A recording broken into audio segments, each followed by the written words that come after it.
Hey guys, tonight we're diving deep into the life of a Viking, but perhaps not the one you immediately picture.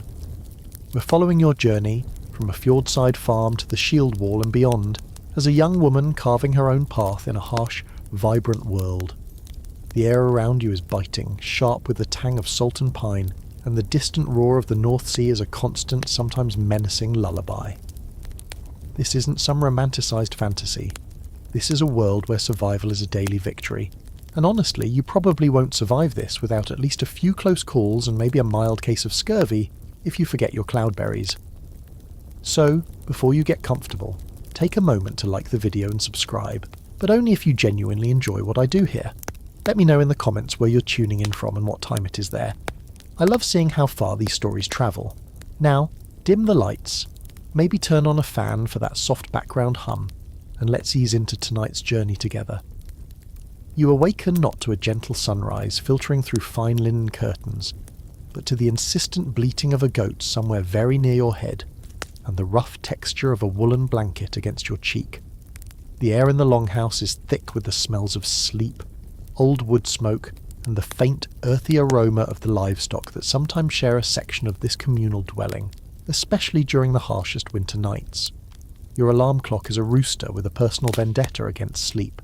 Or possibly your mother, Astrid, whose voice, sharp and practical, cuts through the morning gloom, listing chores before your eyes are even fully open.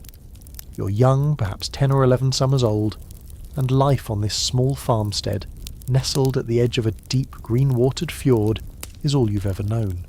Your world is a tapestry woven from the towering snow-capped mountains that loom like stern old gods behind your home. The dark, whispering pine forests that creep down their slopes, and the ever-present sighing sea that stretches out before you, a gateway to unimaginable elsewhere. Days are measured by the tides and the seasons, by the work that needs doing. You stretch, your small body already accustomed to the chill that seems to cling to the packed earth floor even in summer. Your first task is often to fetch water from the stream that tumbles down from the hills, its water so cold it makes your teeth ache. You pull on your simple tunic, likely made of coarse wool dyed with whatever plants your mother could find, perhaps a muted yellow from weld or a soft brown from walnut husks. Your shoes are simple leather, worn soft with use. Outside the air is crisp and clean, carrying the scent of damp earth and the promise of the day. You see your father Eric already out by the small rickety pier, checking the fishing nets with your older brother Bjorn. Their movements are economical, born of long practice. The farmstead isn't grand. It's a collection of sturdy wooden buildings, their timbers weathered to a silver grey by wind and salt spray. The main longhouse, where your family and perhaps a couple of thralls sleep and eat, is the heart of it all. It's a single long room, smoky from the central fire pit, its rafters dark and soot-stained. Tools hang from the walls, alongside bundles of drying herbs and perhaps a few shields. A constant reminder of a wider, more dangerous world. You help your mother with the milking of the shaggy hardy cows and the even more stubborn goats, your small hands learning the rhythm of the task.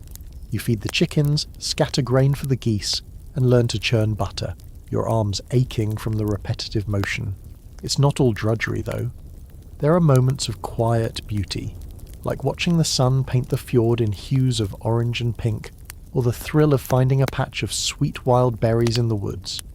You play with your younger siblings, engaging in mock battles with wooden swords, your imaginations fueled by the heroic tales the adults tell around the fire on long dark evenings. These are stories of gods and giants, of brave warriors and cunning tricksters, stories that shape your understanding of the world and your place within it. One of your most treasured lessons comes not from the hard work of the farm, but from your grandmother, Sigrid. Her hands are gnarled like old tree roots, but her eyes are bright and knowing. She is the keeper of stories, and also the keeper of the runes. In quiet moments, often by the flickering light of a tallow candle, she teaches you the strange angular shapes of the Elder Futhark. Each rune, she explains, is not just a letter, but a symbol of power, a key to understanding the hidden forces of the world. You trace them with a pointed stick in the dirt, or carefully scratch them onto scraps of wood. Fehu, for wealth and cattle. Yuruz, for strength. Thurizaz, for protection. You try to carve a rune for more sleep. but it just ends up looking like a confused stick figure. Odin clearly isn't taking requests for that particular boon. Learning the runes isn't like learning to read a book in the way we understand it now. For you, it's about connecting with something ancient and potent. It's said that Odin himself hung upon the world tree Yggdrasil for 9 nights, pierced by his own spear, to gain the wisdom of the runes. So you treat them with a mixture of curiosity and reverence. Your grandmother shows you how runes can be used to mark property to invoke good fortune, or even to lay a curse, though she warns you sternly against such dark uses. This knowledge, whispered and sacred, feels like a secret thread connecting you to the magic that underpins the visible world. Life here is raw, and you learn early that it can be unforgiving. Sickness can sweep through a household, a bad harvest can mean a hungry winter, and the sea, while a provider, is also a taker. You see animals born, and you see them slaughtered for food. It's a practical, unsentimental existence. Yet there's a strong sense of community. Families rely on each other, and your longhouse, while basic, is a central feature of Viking life. These structures, often built from timber with wattle and daub walls and turf roofs, could be impressively large, sometimes over 50 metres long, housing not just an extended family, but also their livestock in a separate partitioned area, especially in the colder months. It's a bit like a studio apartment, but with more goats and fewer complaints about the Wi-Fi. Despite the harsh realities, Vikings were surprisingly attentive to their personal hygiene, a quirky tidbit that often surprises people. Archaeological finds include tweezers, razors, combs, and even ear spoons, which are exactly what they sound like, showing a concern for cleanliness and grooming. So, while you might be mucking out the goat pen, you'd likely have a comb carved from bone or antler to tidy your hair afterwards. Historians still argue whether the widespread portrayal of Viking helmets with horns has any basis in reality, or if it's purely a 19th century invention for Wagnerian operas. Most evidence points to the latter. Actual Viking helmets were typically simple, skullcap-like designs, far more practical for battle. So if you were planning on accessorising your battle look with some impressive headgear later in life, you might be stuck with, well, just your really cool braided hair and a very functional unhorned helmet. Your childhood, then, is a blend of toil and wonder, of practical skills and whispered magic. You are learning to read the weather in the sky, the turn of the seasons in the changing light, and the secrets of survival from the land and the sea. The runes are taking root in your mind, not just as symbols, but as a language of power. And always the fjord calls, its vastness hinting at a world far beyond your small sheltered farm. The scent of adventure, like the salt on the wind, is already beginning to stir in your young heart, even if you don't yet have the words for it. The summers pass in a rhythm of sun and work, each one adding a little more height to your frame, a little more strength to your limbs. You're perhaps 12 or 13 now, adept at the tasks of the farmstead, your knowledge of herbs and runes slowly growing under your grandmother's tutelage. You can gut a fish with practiced ease, spin wool into a passable thread, and even help your father mend nets, your fingers becoming nimble and strong. But a new sound begins to filter into your world, a sound far more compelling than the bleating of goats or the rhythmic thump of the butter churn. It's the clang of metal on metal, the percussive thud of wood against wood, the grunts and shouts of exertion. It starts subtly.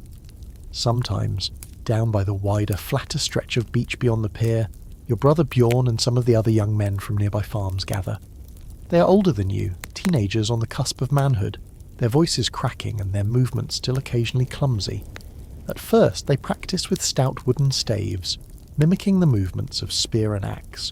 You watch them from a distance, perhaps while pretending to gather driftwood or check crab pots. There's an energy to their movements, a focused intensity that captivates you. It's so different from the repetitive, albeit necessary labour of the farm. This feels purposeful, in a way that mucking out the byre, however essential, never quite does.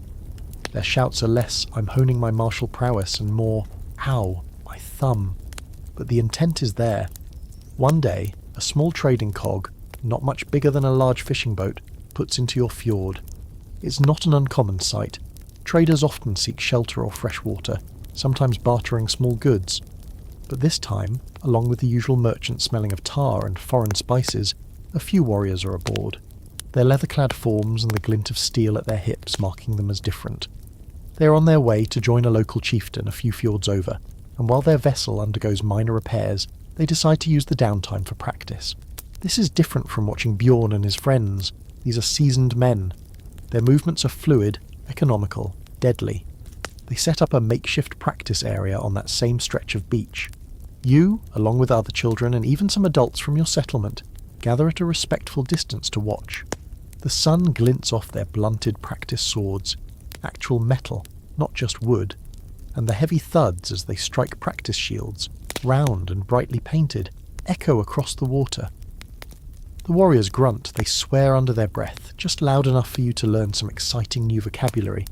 They occasionally laugh a booming laugh when a feint works particularly well, or a clumsy move earns a playful clout. The smell of sweat, leather, and something vaguely metallic hangs in the air, a strangely alluring perfume of effort and danger. It's certainly a step up from the usual farm aromas, which mostly consist of damp sheep and what is that smell coming from the midden heap? You watch, utterly mesmerised. The way they move, a dance of feints and parries, the sudden explosion of power in a strike, the unwavering focus in their eyes. One warrior, broad-shouldered with a scar bisecting one eyebrow, wields a practice axe with terrifying speed and precision. It whirls and bites, a silver blur, and you imagine it not as blunted steel but as a keen edge. Your heart thuds in your chest, a counterpoint to the rhythm of their combat. This isn't like the stories your grandmother tells, which, while thrilling, always feel a little distant. This is real, immediate, visceral.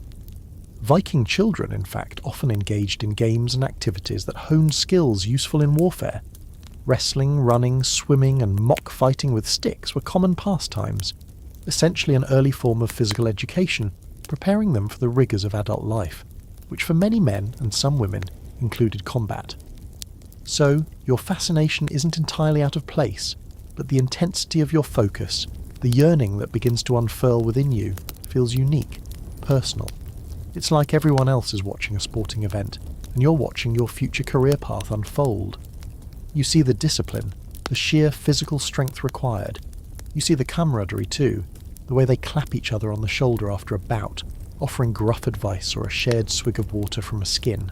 They move as individuals, yet there's a sense of a unit, a shared purpose. You contrast it with your own life, fetching water, weeding the small vegetable patch, the endless mending. It's not that you dislike your life, not entirely. There's security in it, a known pattern. But watching these warriors, a seed of dissatisfaction, or perhaps ambition, begins to sprout. It's the difference between a flickering candle and a bonfire. Later, when the warriors have packed up and the beach is quiet again, you sneak down there. The sand is scuffed and trampled.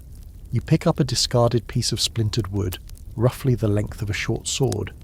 You try to mimic the stances you saw, the way they held their bodies. You feel awkward, foolish. Your movements are clumsy, unbalanced. You swing the stick, trying to replicate the warrior's axe play, and nearly fall over. Your arm aches after only a few attempts. It's a lot harder than it looks, clearly. Those warriors probably don't have to worry about accidentally whacking a prize-winning turnip during practice. Bjorn finds you there. He doesn't tease, not exactly. He watches you for a moment, a strange look on his face, a mixture of amusement and something else, perhaps a flicker of understanding. "It's not as easy as it looks, little sister," he says, not unkindly. He shows you a basic guard stance, how to hold your imaginary shield to protect your body. He even spars with you for a few moments, using his hands to gently bat away your wild swings, showing you how easily you leave yourself open. It's frustrating, but also exhilarating. That brief, playful exchange of blows, even with him holding back immensely, is a taste of something new. He tells you that a warrior's most important weapon isn't the axe or the sword, but their eyes and their footing. Easy for him to say, he's not the one about to trip over a crab. The whispers of steel have truly entered your soul now. You start paying more attention when the men talk of raids or local disputes. You listen more intently to the sagas, not just for the thrilling plots, but for the descriptions of battle, of strategy, of courage. Historians still argue whether formal Viking training establishments existed, or if martial skills were primarily passed down informally within families and communities, supplemented by the harsh lessons of actual combat. For you, at this moment, it doesn't matter how one learns. The only thing that matters is the growing certainty that you must learn. You begin to carry yourself differently, trying to emulate the purposeful stride of the warriors you saw. You start practicing with your wooden stick in secret, in the quiet woods behind your farmstead, using trees as your opponents. You try to build your strength, lifting heavier rocks than necessary, offering to carry the fullest buckets of water. Your mother notices, of course. She watches you with a worried frown, occasionally muttering about unladylike behaviour and the importance of finding a good husband. But your father, Eric, sometimes catches your eye, and you see a flicker of something unreadable there. Pride, concern, or just perhaps a grudging respect for the fire he sees in you. A quirky tidbit from this era is that some Viking warriors, even high-status ones, were buried with everyday tools alongside their weapons, suggesting that martial prowess and practical skills were not mutually exclusive, but rather complementary aspects of a well-rounded individual. So, your ability to mend a net or churn butter wouldn't necessarily be seen as a detriment to your warrior aspirations, though convincing your mother of this might be another battle entirely. The image of the scarred warrior with his whistling practice axe is burned into your memory. The feeling of Bjorn's hand deflecting your clumsy attack, the brief, thrilling connection of mock combat, these sensations become a quiet obsession. The path of a farm girl, of marriage and children and endless chores, suddenly feels too small, too constricting. The call to adventure, the whisper of steel, is no longer a gentle suggestion. It's a growing roar, a demand that resonates deep within your bones, pulling you towards a future you can't yet clearly see, but desperately want to seize. The question is how. The seed of ambition, planted by the sight of those visiting warriors, and watered by your secret practice sessions, begins to grow with fierce determination. You are perhaps 14 or 15 now, old enough, in the eyes of your society, for marriage proposals to start being considered, for your future to be mapped out along traditional lines. Your mother, Astrid, certainly has her eye on a suitable match. Perhaps the son of a prosperous farmer from the next fjord, a steady lad with a good boat and a respectable number of sheep. The thought fills you with a dull dread, a sense of a door closing on a life you haven't even had a chance to explore. Every mention of dowries or alliances feels like another strand in a net tightening around you. The whispers of steel are no longer whispers. They're a constant hum beneath the surface of your days. You continue your clandestine training in the woods, your stick now worn smooth by your grip. You've learned to move with more balance, your imaginary blows landing with more force against the unyielding trunks of pine trees. You run, you climb, you push your body, feeling a fierce satisfaction as your muscles harden and your stamina increases. You even try to fashion a crude practice shield from an old barrel lid, strapping it to your arm with leather thongs. It's clumsy and heavy, but it feels right. You're probably single-handedly responsible for a significant reduction in the local squirrel population's peace of mind with all your woodland thrashing. The moment of decision arrives, as such moments often do, not with a grand pronouncement, but with a quiet conversation that holds the weight of your entire future. It's a late summer evening. The sky is streaked with the lingering colours of sunset, and the air is cool and still. Your father, Eric, is sitting outside the longhouse, sharpening a hunting spear by the light of a flickering oil lamp. He's a man of few words, his face weathered by sun and sea, but his eyes are keen and observant. He has seen your restless energy, your unusual dedication to physical tasks far beyond what is normally expected of a girl your age. You approach him, your heart hammering against your ribs. This is it. You've rehearsed the words in your head 100 times, but now they feel inadequate, clumsy. "Father," you begin, your voice a little shaky. He looks up, his hands momentarily stilling their work on the spear. You tell him. You speak of the fire that burns within you, of your desire not for a husband and a hearth, but for a shield and an axe. You speak of your yearning to see the world beyond the fjord, to test your strength, to carve your own name into the sagas, not just be a footnote in someone else's. You speak of the warriors on the beach and how watching them felt like looking at your own destiny. You expect him to laugh or to scold you or to dismiss your words as childish fancy. He listens in silence, his gaze fixed on your face. When you finally fall silent, The only sound is the distant cry of a seabird and the gentle lapping of water against the shore. For a long moment he says nothing. Then he sighs, a deep, weary sound. "This is not a life for a woman, child," he says, his voice quiet but firm. "It is a life of hardship, of danger, of blood and death." "I know," you reply, your voice gaining a little strength. "But it is the life I choose." "And your mother?" he asks. "She will not understand. She will fear for you." "I will speak to her," you say, though the thought of that conversation makes your stomach clench. "But this is my path, father. I cannot walk another." Eric looks out towards the darkening fjord. He himself had been a raider in his younger days before settling down to farm. He knows the lure of the sea, the thrill of battle, the camaraderie of the shield wall. Perhaps he sees a reflection of his own youthful spirit in your determined eyes. Historians still argue about the prevalence and societal acceptance of shield maidens. While sagas and some historical accounts mention women fighting as warriors, the extent to which this was a widespread reality or a more legendary exceptional role is a subject of ongoing debate.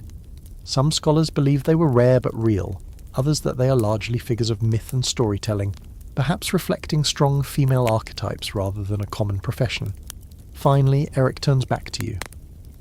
"The sagas tell of shield maidens," he says slowly, "women who fought with the courage of any man. Lagertha, Brynhilda, fierce women. But those are old tales," he pauses. "If this is truly your heart's desire, then I will not stand in your way. But you must understand the cost. You will be an outsider. You will have to prove yourself 10 times over. Many will mock you. Many will doubt you.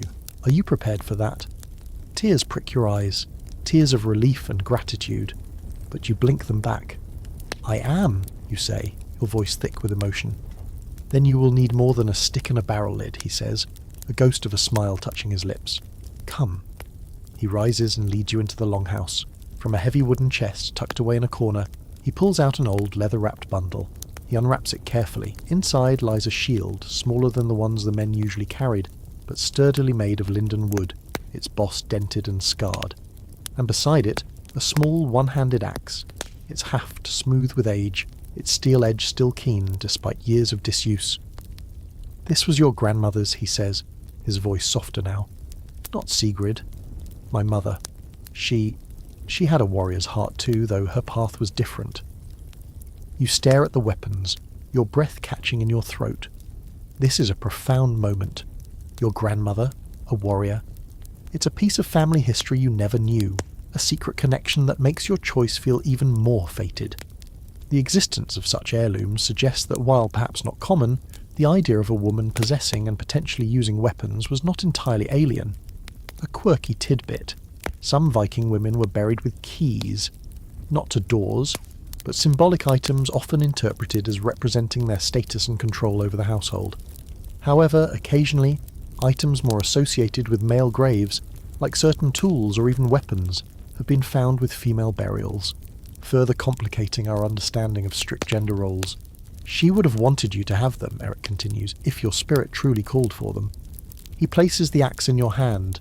It's heavier than you expected, the balance different from your practice stick, but it feels right, like an extension of your will. Tomorrow, Bjorn will begin to train you properly, not in secret, in the woods, but openly. If this is your choice, you will learn what it means to be a warrior. The relief and excitement are so overwhelming you can barely speak. You nod, your eyes shining. Your vow is made, not just to yourself in the quiet woods, but to your father, and through him, to the legacy of a grandmother you never knew, but whose spirit now feels incredibly close. The path ahead will be arduous, you know that. Your mother's reaction is still a hurdle to overcome, and the skepticism of your community will be a constant challenge. But tonight, holding this axe, feeling its cold, hard promise in your hand, you are no longer just a farm girl dreaming of adventure. You're a shield maiden in the making. The clang of steel you once heard from afar is now a call you are ready to answer. You might not get to charge into battle screaming for Asgard. Like in the movies, mostly because Asgard is for the gods, not your local postcode, but you'll find your own war cry. The conversation with your mother Astrid is as difficult as you anticipated. She weeps, she rails, she pleads. She paints vivid pictures of the horrors of battle, of wounds, of capture, of a lonely childless future. She speaks of her dreams for you. A good marriage, a bustling household, grandchildren to bounce on her knee. Her words are like stones, bruising and heavy, and for a moment your resolve wavers. You see the genuine pain in her eyes, the fear that gnaws at her. This isn't just societal disapproval, this is a mother's love, terrified and uncomprehending. You try to explain, to make her understand the fire in your soul, but your words seem to fall flat against the wall of her anxieties. It feels like trying to describe the taste of salt to someone who has never seen the sea. Yet your father's quiet support acts as a bulwark. Eric doesn't argue with Astrid, but he stands by his decision to allow you to train. He reminds her gently that a Viking's path is not always one of safety, and that strength can take many forms. He tells her that your spirit is too wild to be caged, and to try would only break it. Slowly, reluctantly, Astrid begins to acquiesce, though her sighs become a permanent soundtrack to your days, and her looks are a constant mixture of worry and disapproval. It's not acceptance, not yet, but it's a grudging permission, and for now, that has to be enough. You make a silent promise to yourself that you will not just be strong, but also careful, for her sake as much as your own. And so, your formal training begins. Bjorn, your brother, takes on the role of your primary instructor. He's grown into a capable young warrior himself, strong and agile, having spent the last few summers on minor trading voyages that occasionally involved skirmishes. He is a stern taskmaster, far more demanding than he was during that brief playful encounter on the beach. There are no more gentle deflections. His practice blows, though delivered with blunted weapons, are hard enough to sting, to leave bruises that bloom in angry colours on your skin. He shows you no special favours because you are his sister, or because you are a girl. If anything, he seems determined to push you harder, to ensure you're truly prepared for the brutality you might one day face. Your days transform into a gruelling routine. Mornings are still filled with farm chores, your mother insists, but every afternoon you're on the beach, or in the clearings in the woods, practicing. You start with the absolute basics: stance, footwork, balance. Bjorn makes you hold your shield, your grandmother's shield, now yours, aloft for what feels like hours, until your arm screams in protest and your shoulder burns with a fiery ache. A shield is not just for blocking, he grunts, circling you. It is your companion, your wall. It must feel like part of you. If it's too heavy, you are too weak. So you hold it, sweat dripping into your eyes, until you think you will collapse. Then he makes you hold it longer.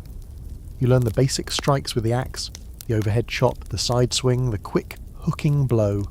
You practice against a pell, a sturdy wooden post set firmly in the ground, striking it again and again, focusing on precision, on power, on speed. Your hands blister, then callous. Your muscles ache with a constant dull throb. Some days you're so exhausted you can barely lift your spoon to your mouth at the evening meal. It's a far cry from the almost romantic notion of whirling into battle. This is repetitive, bone-jarring, and often incredibly frustrating work. You realise that heroic charges are probably 1% of battle, and the other 99% is just trying not to trip over a rock or your own feet. Bjorn teaches you how to parry with your axe, how to use the shield not just passively, but actively, to bash, to create an opening.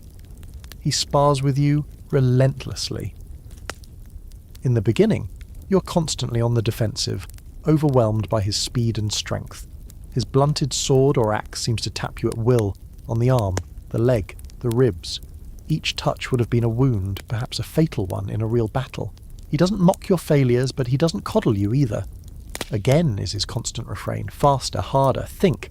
Where is your opening? Where is mine? You learn about the different weapons of the Viking Age. The spear, often the primary weapon, versatile for both throwing and thrusting. The long-bladed seax, a sort of heavy single-edged knife that was part tool, part weapon. And of course, the sword, a high-status weapon, often beautifully crafted and immensely prized. Yours for now is the axe, a common and effective weapon, practical for both felling trees and felling foes. The Viking axe, particularly the bearded axe with its downward sweeping lower edge, was a fearsome tool capable of hooking shields or limbs. Historians note that the design of these axes allowed for a powerful shearing cut. Slowly, painfully, you begin to improve. Your movements become more fluid, your strikes more accurate.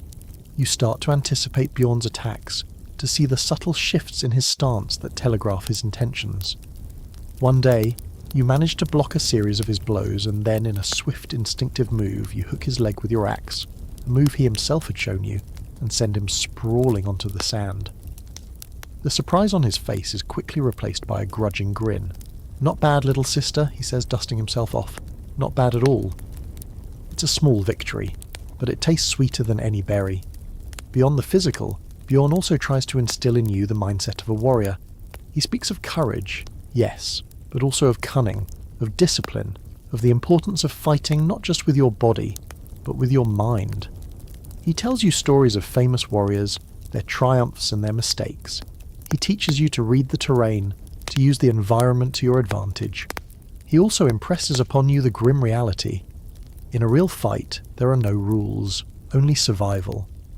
A quirky and somewhat grim fringe tidbit about Viking warriors is the concept of the berserker gang, the state of frenzied rage some warriors were said to enter before battle. They would supposedly bite their shields, howl like animals, and fight with a reckless, terrifying fury, seemingly impervious to pain. Scholars still debate the reality and nature of berserkers. Were they fueled by ritual, hallucinogens, like certain mushrooms, or a form of battle-induced psychosis? Whatever the cause, it highlights the extreme psychological states sometimes associated with Viking warfare. Bjorn warns you against such uncontrolled fury, emphasizing that while ferocity is good, a clear head is better.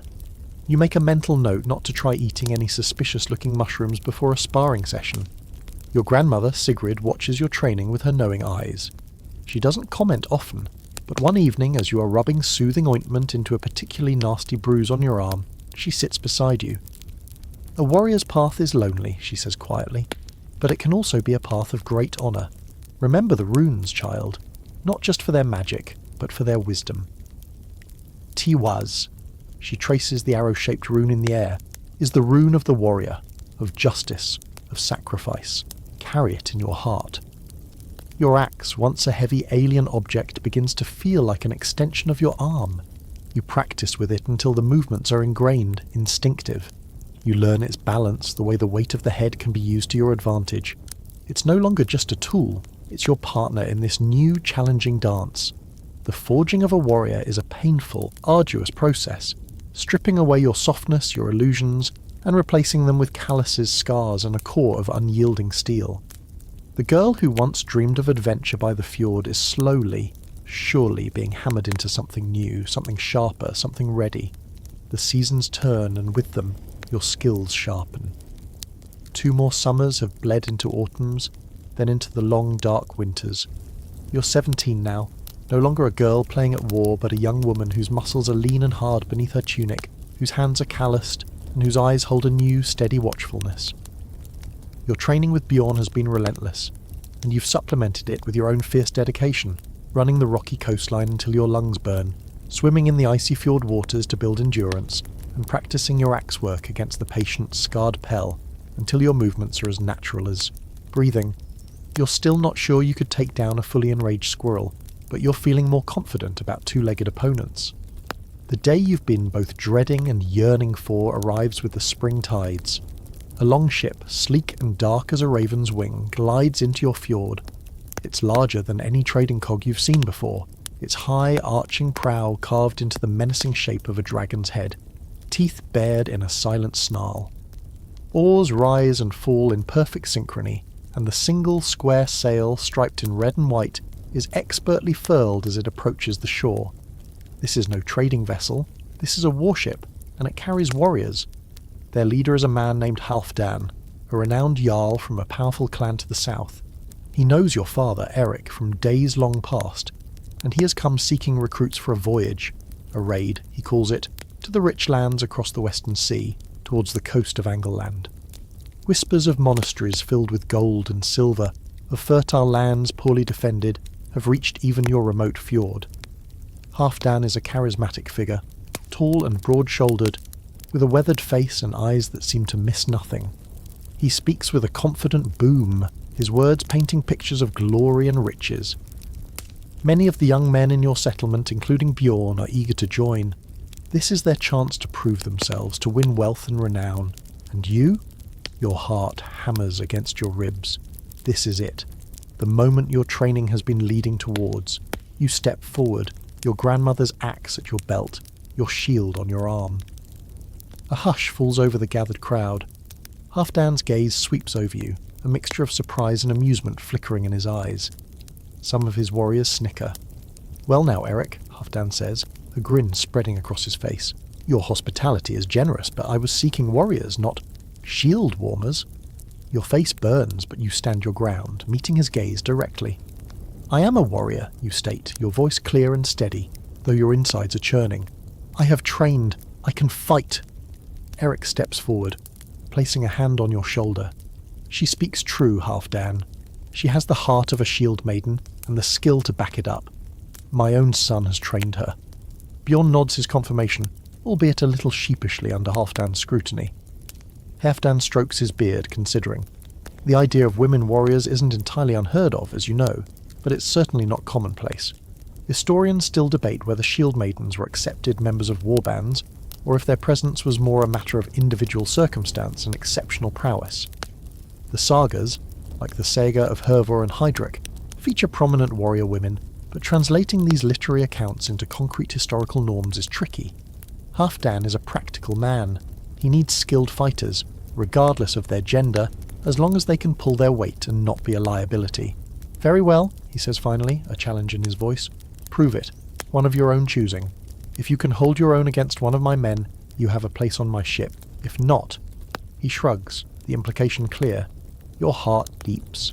This is your chance. You scan the faces of Halfdan's warriors, looking for someone roughly your own size, not one of the hulking veterans who look like they could wrestle a bear and win. You choose a young, wiry warrior, not much older than yourself, who has a cocky smirk on his face. His name is Leif, and he clearly thinks this will be an easy victory, a bit of sport. You take your positions on the beach, the sand cool beneath your bare feet. The villagers and the warriors form a circle, their faces a mixture of curiosity, skepticism, and anticipation. You can feel your mother's anxious gaze burning into your back. You take a deep breath, trying to calm the frantic beating of your heart. Remembering Bjorn's lessons, focus, balance, breathe. Remember your grandmother's rune, *Tiwaz* for courage. Leif attacks first, a series of quick probing strikes with his blunted practice sword. You parry, your shield meeting his blows with solid thuds. He's fast, faster than Bjorn, and he presses his advantage, trying to overwhelm you. You give ground, focusing on defense, feeling out his rhythm, his patterns. The crowd is silent, save for the clang of metal and wood, the rasp of your breath. He's testing you, trying to find a weakness. He probably thinks you'll tire quickly, or that your nerve will break. He clearly hasn't seen you outlast the family goat in a stubbornness contest. Then you see it. A slight overextension on a downward cut, a momentary imbalance. It's the kind of opening Bjorn drilled into you to recognise. You don't hesitate.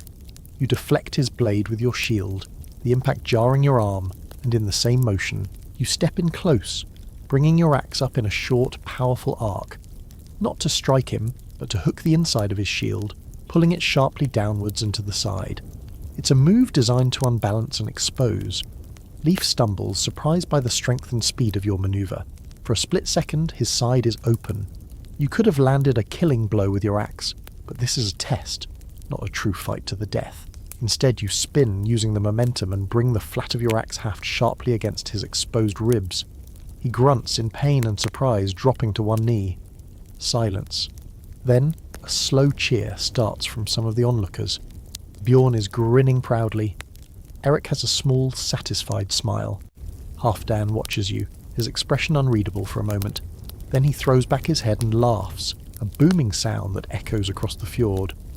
By Odin's beard, the girl has spirit and skill. He claps Leif on the shoulder as the young warrior, looking rather chastened, gets to his feet. "You'll do, Shieldmaiden, you'll do. Welcome aboard." Relief washes over you, so potent it nearly buckles your knees. You did it. You earned your place. The snickers from Halfdan's men have died away, replaced by looks of grudging respect, or at least surprised curiosity. The next few days are a blur of preparations.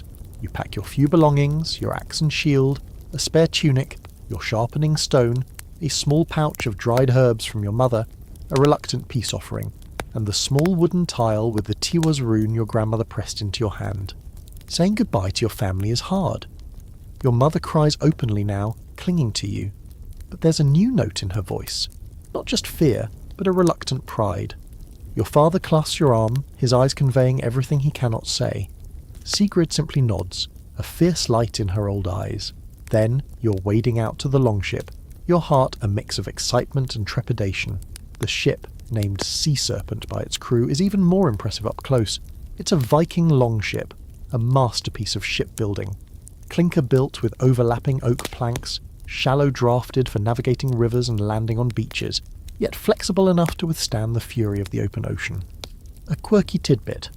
Viking longships often had a spirit planker, or stafnars, a specially chosen piece of wood in the stem or stern, believed to give the ship good luck and protect it from sea monsters and ill fortune. You wonder if the Sea Serpent has one, and if it's working overtime. You find a place at an oar bench. The ship is crowded with warriors, a rough, boisterous, bearded assembly, smelling of brine, sweat, and old leather. You are the only woman. You feel their eyes on you, curious, appraising, some still sceptical. But you earned your spot. You grip your oar, and as Halfdan gives the command, you join the others, pulling in rhythm, the great ship surging forward, leaving your familiar fjord behind. Your maiden voyage has begun. Ahead lies the unknown, the vast grey expanse of the sea, and beyond it your first taste of battle. The salt spray is already on your face, a baptism into your new life. The Sea Serpent slices through the waves, a living creature of wood and will, carrying its cargo of hopeful, anxious warriors towards the horizon. Life aboard the longship quickly settles into a rhythm dictated by the sea, the wind, and the needs of the vessel itself. It's a harsh, cramped, and often uncomfortable existence, a far cry from any romantic notions of sailing the high seas. There are no private cabins, no comfortable bunks. You sleep where you can find space, often at your oar bench, wrapped in your cloak, huddled against the man next to you for warmth, regardless of whether he snores like a walrus with a head cold, which many of them do. Your days are structured around rowing, sailing, and the endless maintenance a wooden ship demands. When the wind is favourable, the great square sail is hoisted, and the ship skims across the water with surprising speed. But often, especially when navigating close to coastlines or in contrary winds, it's the sheer muscle power of the crew at the oars that propels you forward. Rowing is back-breaking work. The heavy oars, often made of pine, demand strength and endurance. You pull in rhythm with the others, the creak and groan of the oars in their locks, the grunts of exertion, the rhythmic splash of the blades in the water becoming the soundtrack to your journey. Your hands, already calloused from axe work, develop new, deeper blisters that burst and bleed before hardening into leather. Your shoulders and back ache constantly. You learn the language of the ship, the names of the different ropes and parts of the rigging, the commands for hoisting and trimming the sail, the subtle shifts in the vessel's movement that signal a change in weather or sea state. You learn to bail water, a constant necessity as even the best-built ships take on some leakage, especially in rough seas. You learn to mend tears in the sail with a thick needle and coarse thread. Your fingers clumsy at first, but growing more adept. Everyone has a role, everyone contributes. There's no room for passengers here. Survival depends on teamwork. Food is basic and monotonous. Dried fish, hard tack, type of dense, dry biscuit that could probably stop a stray arrow, salted meat, and occasionally, if you're lucky, some porridge made from oats or barley, cooked in a single large pot over a small fire-safe hearth box on deck. Fresh water is carefully rationed, stored in wooden casks, and it soon takes on a stale, woody taste. You quickly learn to appreciate the sharp tang of the soured milk or weak ale that sometimes supplements the water supply. You recall your mother's carefully prepared stews and freshly baked bread with a pang of longing. Compared to this, farm food feels like a king's feast. You wouldn't be surprised if the ship's cook used eau de bilge water as his secret ingredient. Despite the hardships, there's a rough camaraderie that develops among the crew. You're an anomaly, the sole woman in this company of men. But after your initial proving on the beach, and as you demonstrate your willingness to work as hard as anyone else, the open skepticism begins to fade, replaced by a grudging acceptance, and in some cases even a protective sort of respect. They see you hauling on ropes, pulling your weight at the oar, taking your turn at the messy, unpleasant jobs without complaint. You share stories, jokes, mostly terrible sailor-quality jokes, and the occasional smuggled piece of dried fruit. You learn their names, their home fjords, their reasons for being here. Some seek riches, some escape from trouble, some simply crave adventure. You find an unlikely ally in an older warrior named Ulf, a grizzled veteran with a network of scars that map his past battles. He's quiet, observant, and has a surprisingly gentle demeanour beneath his rough exterior. He sees your determination and offers occasional gruffly worded advice on everything, from how to pace yourself at the oar to the best way to keep your axe edge keen in the damp sea air. He even shows you a few sailor's knots that prove incredibly useful. He doesn't treat you like a curiosity, but simply as another member of the crew. His quiet acceptance helps to smooth your path with some of the more initially hostile warriors. The sea itself is a constant presence, a powerful, capricious entity.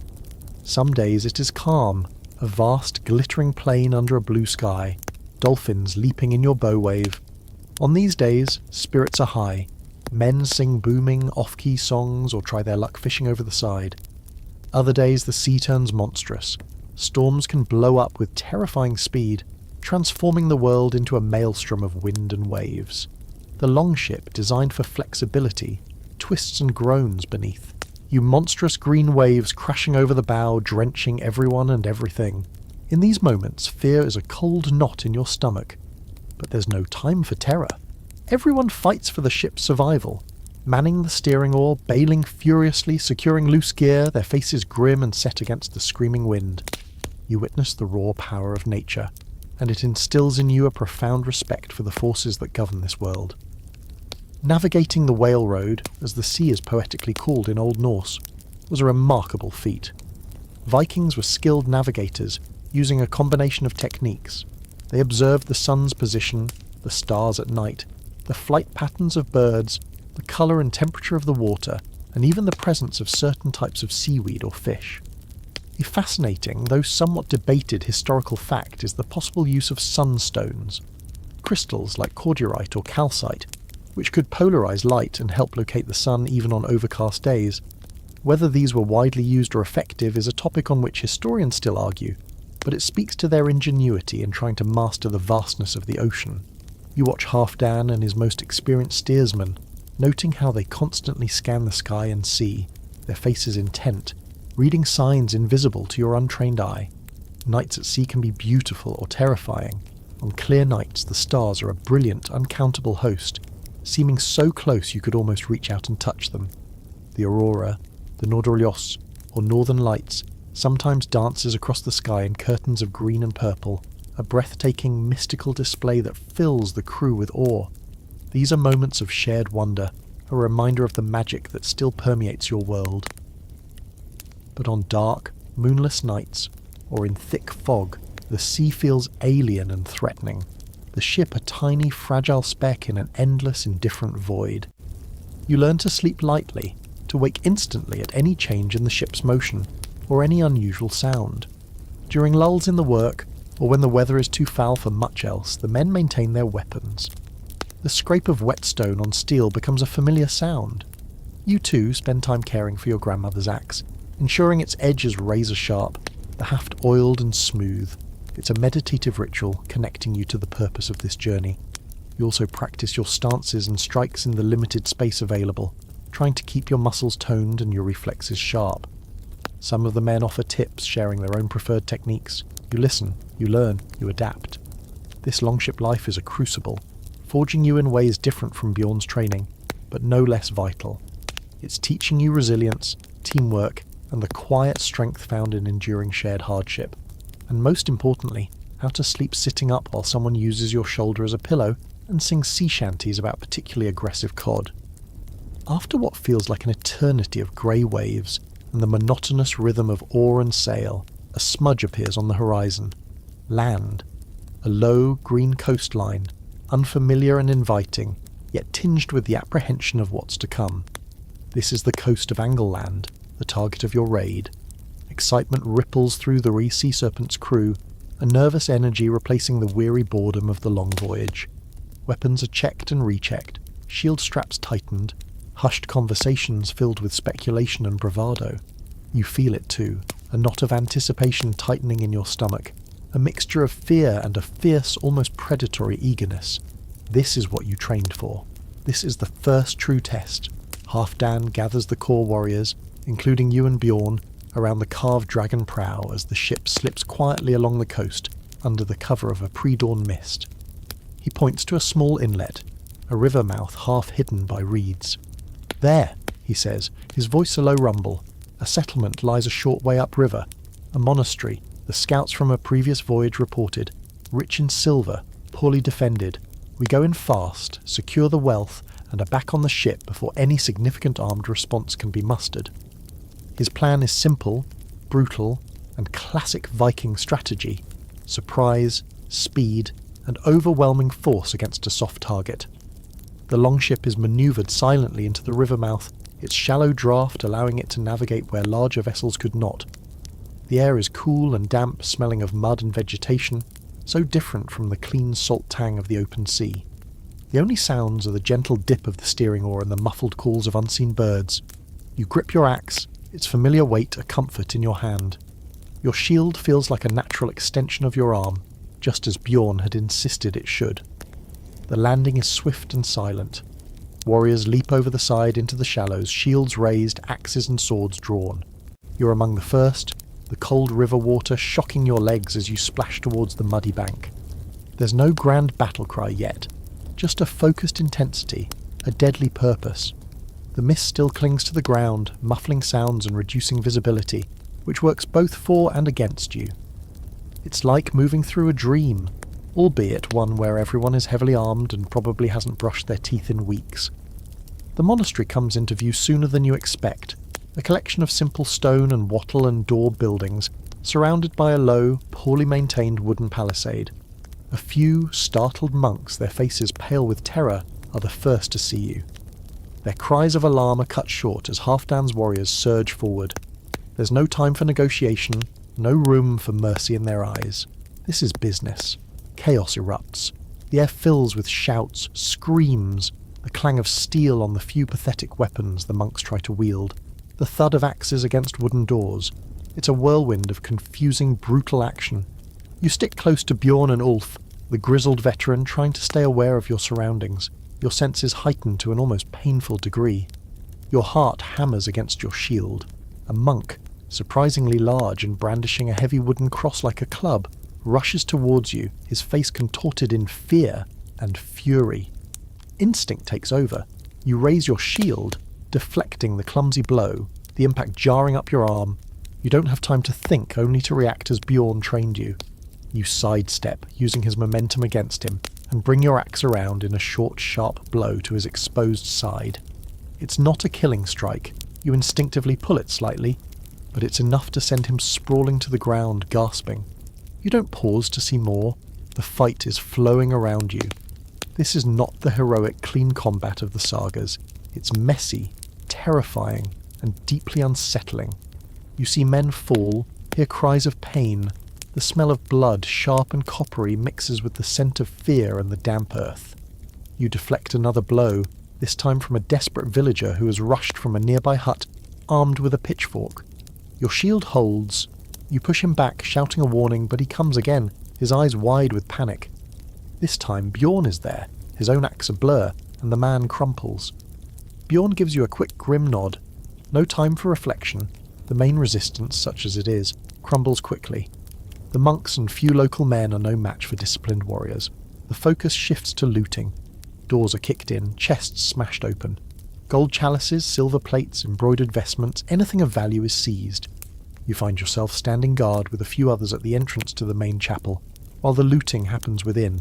The sounds from inside, the splintering of wood, the triumphant shouts, are disturbing.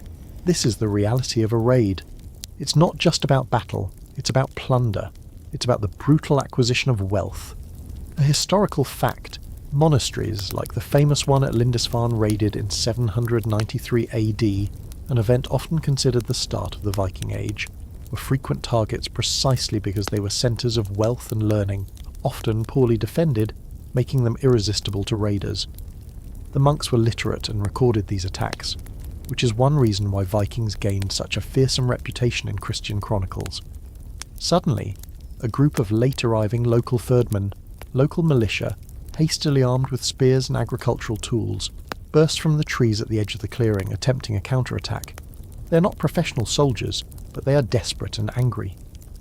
Halfdan roars a command and a shield wall quickly forms. "Wall up! Hold the line!" This is your first experience of a true shield wall. You find your place shoulder to shoulder with Bjorn on one side and Ulf on the other, your shield interlocked with theirs, presenting a solid barrier of wood and steel. The Fjordmen charge, shouting their defiance. Spears rain down, thudding against the shields. You brace yourself, planting your feet firmly, your shield held high to protect your head and torso. The pressure is immense. You can hear the grunts and shouts of your comrades, the clash of weapons. It's a terrifying, exhilarating experience. You're no longer an individual, but part of a larger living entity. Your small section of the wall becomes your entire world. You trust the man to your left, the man to your right. Your life depends on them, and theirs on you. A spear point slides past the edge of your shield, tearing through your tunic sleeve and scoring a burning line across your arm. Pain, sharp and sudden, but adrenaline numbs it almost immediately. You jab forward with your axe through a small gap, forcing a spearman back. Ulf, beside you, grunts as he takes a blow to his shield that nearly buckles his knees, but he holds. The Fjordmen, lacking the discipline and heavy armour of Halfdan's warriors, begin to falter against the unyielding wall. Historians still argue about the exact tactics and formations of the shield wall, how flexible it was, how it advanced, how openings were exploited, but its psychological and defensive power is undeniable. The counterattack breaks, the Fjordmen scatter, leaving several of their number fallen on the blood-soaked ground. Halfdan gives the order to withdraw, laden with spoils. The retreat to the Sea Serpent is swift, organised. You move with your comrades, your arm throbbing, your senses still reeling from the intensity of the fight. Back on board, as the ship is pushed out into the river current, the adrenaline begins to fade, replaced by a profound exhaustion and a troubling mix of emotions. You have faced battle, you have shed blood, you have stood in the shield wall, you survived. Your first raid. The taste of it is bitter, coppery, and undeniably real. A quirky tidbit.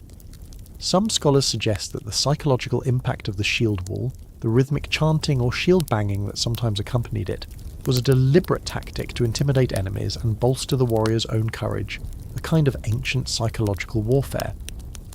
You can attest to the fact that being on the receiving end of a charging line while trying to remember which end of the axe is the pointy one is definitely intimidating.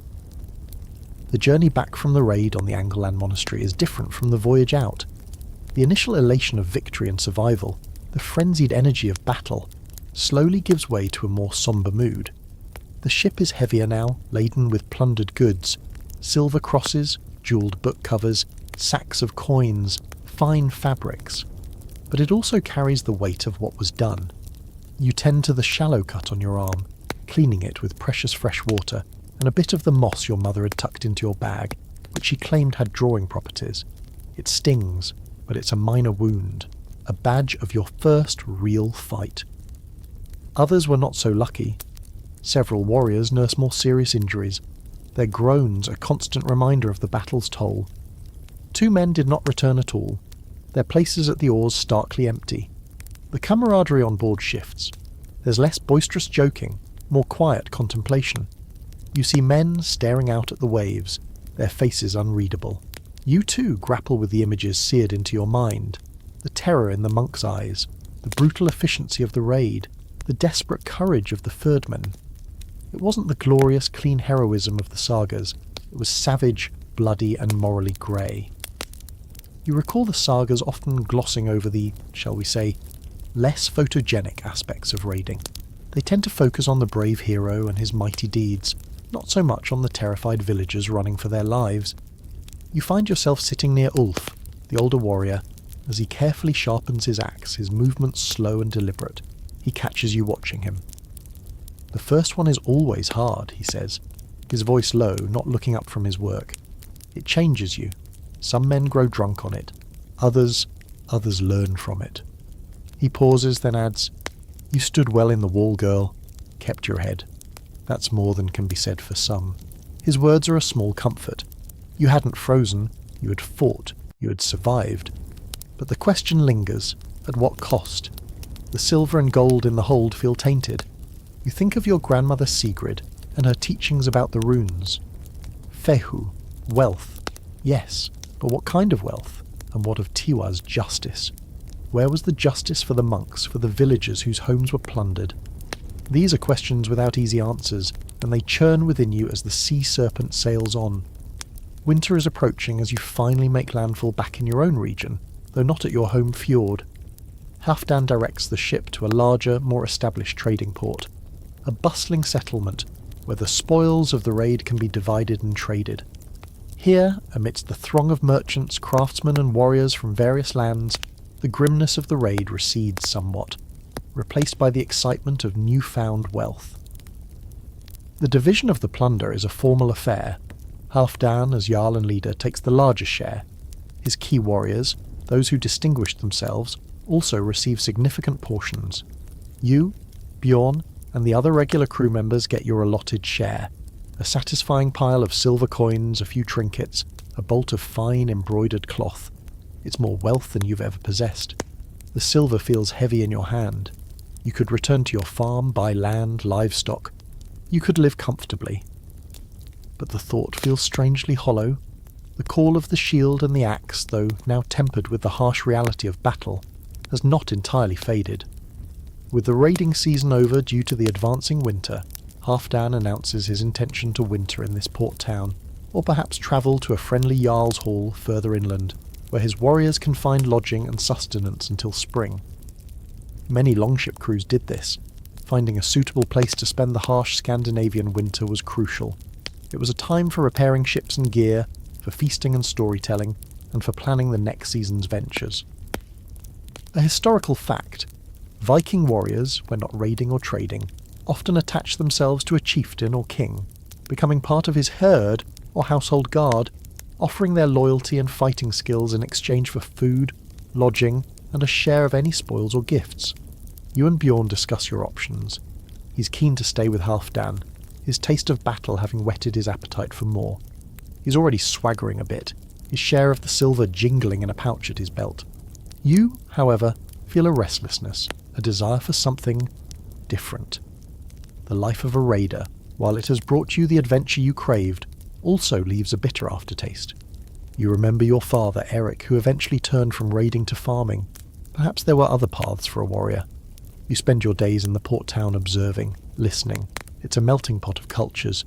You see traders from Francia, from the Saxon lands, even a dark-skinned merchant from the distant south, his stall filled with exotic spices and silks. You hear different languages, see different customs. The world feels vast, much larger than your small fjord, or even the confines of Halfdan's warband. One evening, in a crowded, smoky mead hall, you overhear a group of traders speaking of voyages not just for plunder, but for peaceful commerce, sailing east along the great rivers into the lands of the Rus, or south to the rich markets of the Mediterranean. They speak of establishing trading posts, of bartering furs and amber for silver and silks. It's a different kind of adventure, one that involves negotiation and cunning rather than brute force. Historians still argue about the primary motivation for Viking expansion.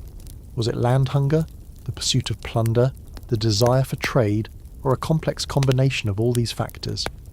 The evidence suggests that Vikings were incredibly adaptable, capable of being raiders, traders, explorers, and settlers, often simultaneously or at different stages of their careers. A quirky tidbit from this period is the sheer variety of goods found in Viking hordes and trading sites.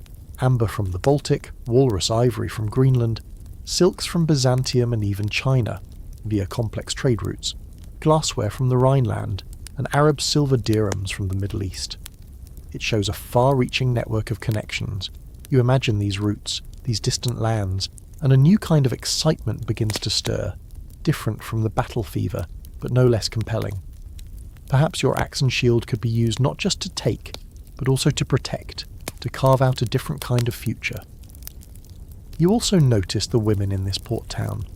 Many are wives and daughters of merchants and craftsmen, their lives bound to the domestic sphere.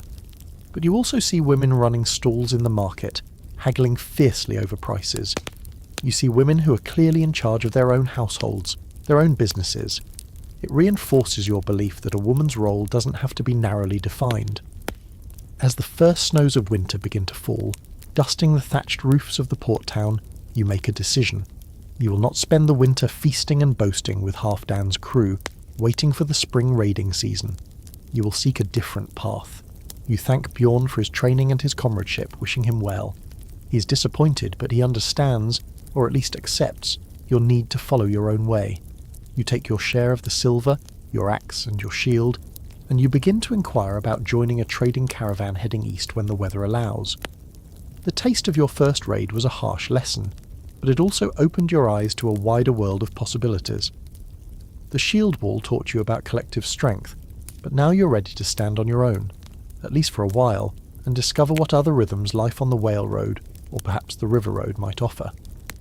The salt from the Angleland coast is still on your cloak, but a new wind is calling. The decision to part ways with Bjorn and Halfdan's crew isn't easy. There's a certain security in belonging to a warband, a known structure, however rough. But the thought of another season of raiding, of more monasteries plundered and villages terrorized, sits uneasily in your gut. The silver you earned feels less like a trophy and more like a weight.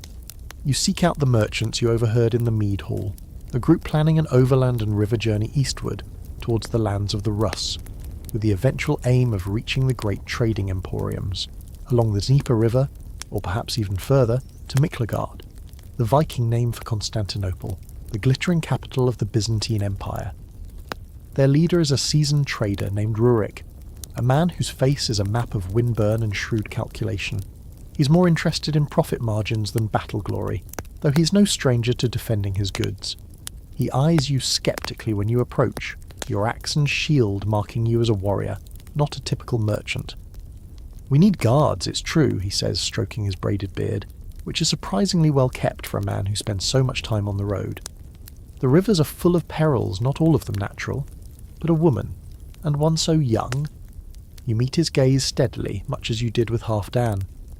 "I can handle an axe, and I'm not afraid of hardship. I can pull my weight, and I'll take a smaller share for the chance to learn the routes." You offer him a small portion of your silver as a sign of good faith to cover your initial keep. Money talks, even to skeptical traders. Runic, after a moment's thought and a quick appraising glance at the quality of your axe, your grandmother's axe still sharp and well balanced, grunts his assent. "We leave when the rivers are passable after the thaw. Be ready." And so, as spring finally breathes life back into the frozen land, you find yourself part of a different kind of company.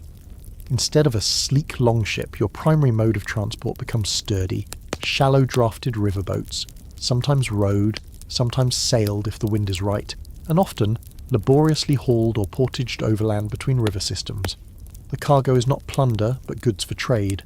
Furs, sable, marten, beaver, highly prized in the south, along with amber, honey, wax and walrus ivory. These are the riches of the north, to be exchanged for the silver, silks, spices, and fine crafts of the Byzantine and Arab worlds.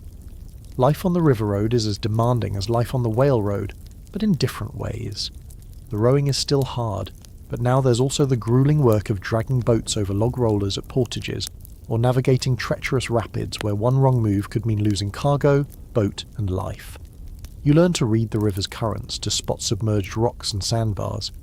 You learn the art of making camp in all weathers, of foraging for food to supplement the supplies, of keeping a watchful eye for bandits or hostile tribes who might view a trading party as an easy target. It's Less's shield wall, and more.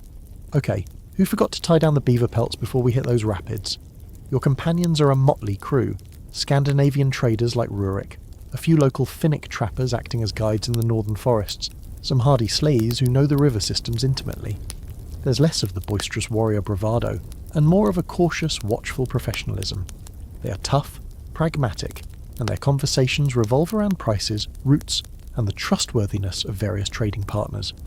You are still an oddity, the young woman with the warrior's gear, but as you prove your strength in hauling boats and your vigilance on watch, you earn a grudging respect. Your axe is still at your side, your shield still ready. But now they are tools of protection for the group and its valuable cargo. Rather than instruments of aggression, you travel through vast, dark forests, across wide, windswept plains, and down endless, winding rivers. You see settlements vastly different from your own fjordside home. Small Slavic villages, fortified Finno-Ugric hill forts, the beginnings of what will become larger ruse trading towns. You encounter people with different customs, different gods, different ways of life. You learn a smattering of new words in various tongues, enough to barter for food or understand a warning. The world is opening up to you in a way that raiding never could. A historical fact: the Viking trade routes to the east, often called the Volga trade route, and the Dnieper trade route, were extensive and vital. They connected Scandinavia not just with the Byzantine Empire, but also, through Arab intermediaries, with Central Asia and even further east. Huge quantities of Arab silver dirhams, found in Scandinavian hoards, testify to the scale of this trade. These routes were not just for goods. They were conduits for cultural exchange, ideas, and people. You witness the complexities of trade. Runic is a master negotiator, haggling for hours over a few percentage points, using charm, bluster, and an encyclopedic knowledge of current market values. You see alliances formed and broken, rivalries flare up between different trading groups. You learn that wealth can be won not just with a sharp axe, but with a sharp mind and a persuasive tongue. Sometimes, the most dangerous weapon in Runic's arsenal is his ability to look deeply disappointed when offered a low price for his furs. There are dangers, of course. One evening, as you are camped by a riverbank, a band of Pecheneg nomads, skilled horsemen from the steppes, attempt a night raid. This time, your warrior skills are truly tested. The fight is swift, brutal, and fought in the flickering, confusing light of the campfire. You stand with the other guards, your axe and shield a familiar comfort. You take a glancing blow to your shield that makes your arm ring, but you hold your ground, felling one attacker who tries to break through your position. The raid is repulsed, but not without losses on both sides. It's a stark reminder that even on a trading voyage, violence is never far away. A quirky or fringe tidbit about these eastern voyages is the account of Ahmad ibn Fadlan, a 10th century Arab traveller who encountered Vikings, whom he called Russia, on the Volga. His detailed and often horrified descriptions of their hygiene, or lack thereof in his opinion, despite the Viking combs we know about, their funeral customs, including elaborate ship burials with sacrifices, and their general demeanour provide a rare, non-Scandinavian eyewitness perspective. Historians still argue about the accuracy and potential biases in Ibn Fadlan's account, but it remains a fascinating glimpse into how Vikings were perceived by an outsider from a very different culture. You wonder if he'd have been less horrified if he'd seen them after a bath, not before. As you travel further south and east, the landscape changes. The goods traded become more exotic. You see caravans arriving with silks from even further east, spices that fill the air with strange, intoxicating aromas, intricate metalwork and fine pottery.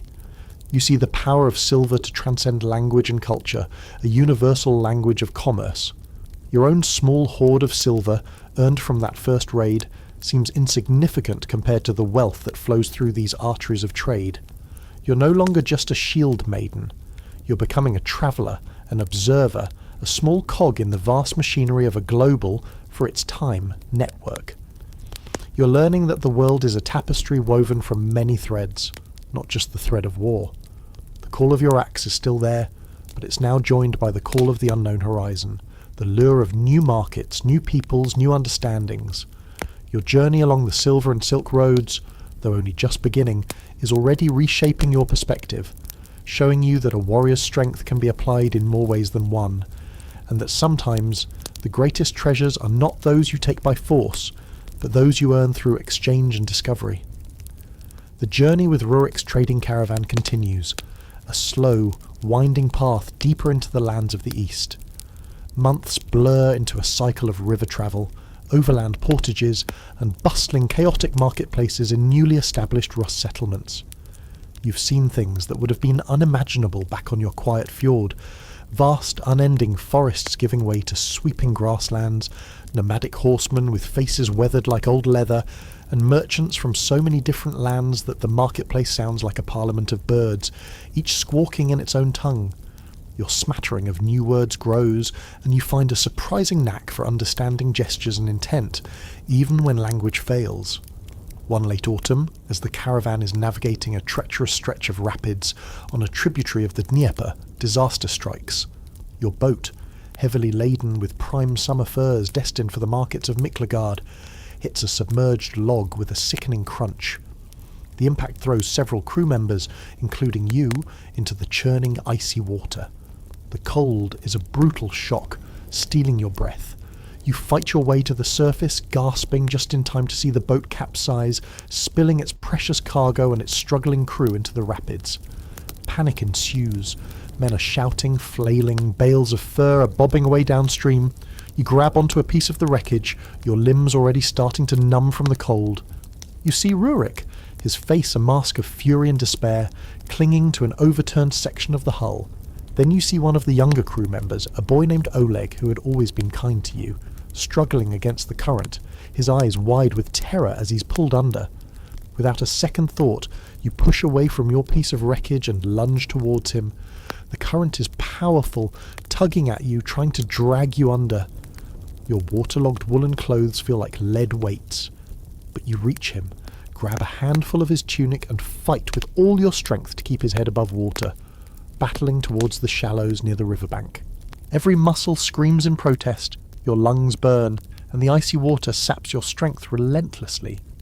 You make it somehow, dragging Oleg half-conscious onto the muddy bank. You collapse beside him, shivering uncontrollably, every inch of your body aching. Other survivors are straggling ashore, soaked and miserable. The boat is a wreck, much of the cargo lost. Runic is devastated, not just by the financial loss, but by the injury to his pride as a canny trader. He's usually so careful. It's a harsh lesson that even the most experienced can be caught out by the river's treachery. You realise that sometimes, even with all the planning, the river just decides it wants your beaver pelts more than you do. In the chaotic aftermath, as you're trying to help salvage what little can be recovered, a loose swinging boom from the damaged boat dislodged by the current catches you unawares. It strikes your left leg with brutal force. You hear a sickening crack, and then an explosion of white-hot pain that makes you cry out and crumple to the ground. The next few weeks are a blur of agony and fever. Your leg is broken, a bad compound fracture. In this era, without modern medicine, such an injury is often a death sentence, or at least a crippling disability. There are no sterile operating rooms, no antibiotics, no skilled surgeons. The best they can do is try to set the bone as straight as possible, bind it tightly with wooden splints and linen strips, and hope for the best. Runic, despite his initial despair over the lost cargo, shows a surprising degree of concern. Perhaps he feels responsible, or perhaps he recognises the value of someone who risked her life for another. He assigns an older woman from a nearby Slavic village, reputed to have some skill with herbs and healing, to look after you. She's a stern, quiet woman named Zoraya. Her face a network of wrinkles, her hands surprisingly gentle. She cleans your wound with boiled water and applies poultices of comfrey and other herbs, muttering incantations you don't understand. The pain is immense, a constant throbbing fire. Fever racks your body and you drift in and out of consciousness, plagued by vivid, disturbing dreams. You dream of the monastery raid, of the faces of the monks. You dream of your family back on the fjord, of your mother's worried face. You dream of drowning in icy water. This period of forced immobility is a new kind of torment. You, who have always been active, who have defined yourself by your strength and skill with an axe, are now helpless, dependent on the kindness of others. The trading caravan has to move on before the worst of winter sets in, leaving you in Zoraya's care in her small smoky hut in the Slavic village. Runic leaves you a share of the salvaged goods, enough to pay for your keep, and promises to check on you if he passes this way again in the spring. It's a lonely, frightening time. As the initial agony subsides and the fever breaks, you are left with the long, slow process of healing. Your leg, tightly bound, aches constantly. You spend your days lying on a straw pallet, watching the patterns of smoke curl towards the hole in the roof of Zoraya's hut. Boredom is a heavy blanket, but this enforced stillness also brings a strange kind of clarity. With nothing else to do, you reflect. You think about your journey so far, the fierce joy of your warrior training, the brutal reality of the raid, the hardships and wonders of the river road. You consider the choices you've made. You remember your grandmother Sigrid and her wisdom. You recall the runes she taught you. You think of urus, strength, and how it's not just about physical power, but also about resilience, the ability to endure.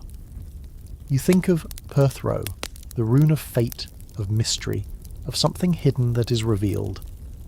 Perhaps this injury, this setback, has a purpose you cannot yet see. A historical fact. Healing in the Viking Age was a mixture of practical knowledge, like setting bones and stitching wounds, and folk magic or religious appeals. Herbal remedies were widely used, and some, like willow bark, containing salicylic acid, a precursor to aspirin for pain relief, had genuine medicinal properties. However, infection was a constant danger, and survival from serious wounds was often a matter of luck and constitution. Zoria, though a woman of few words, shares some of her knowledge of forest lore with you. She teaches you to identify different herbs, their uses for healing or for sustenance. She tells you old Slavic folk tales, stories of forest spirits and river gods. It's a different kind of wisdom from the Norse sagas, but it speaks to the same deep connection with the natural world, the same understanding of the hidden forces that shape human lives. You learn that even in this small, remote village, life is rich with its own traditions and beliefs. A quirky tidbit from the broader region. In many early Slavic cultures, there was a strong belief in household spirits, like the domovoi, who protected the home and family if properly appeased, often with offerings of food, but could cause mischief if angered. Zoria occasionally leaves a small portion of bread or milk in a corner of the hut, a quiet acknowledgement of these unseen presences. It reminds you a little of the offering sometimes made to land spirits or alpha back home. As your leg slowly, painfully mends, you begin to regain some mobility, first with a crude crutch, then with a sturdy staff. The injury will leave you with a permanent limp, a constant reminder of the river's treachery. Your days as a frontline shield wall warrior are likely over. You won't have the same speed or agility. This is a bitter pill to swallow, but as one door closes, another might be opening. Your forced convalescence has given you time to think, to observe, to learn. You've gained a deeper understanding of the fragility of life and the resilience of the human spirit. The wound is a loss, but the wisdom gleaned from this period of suffering is a gain, albeit one hard one. The shine of silver and the thrill of battle seem less important now than the quiet strength you found within yourself, the ability to endure and adapt. Your journey is far from over. It's just taking an unexpected turn.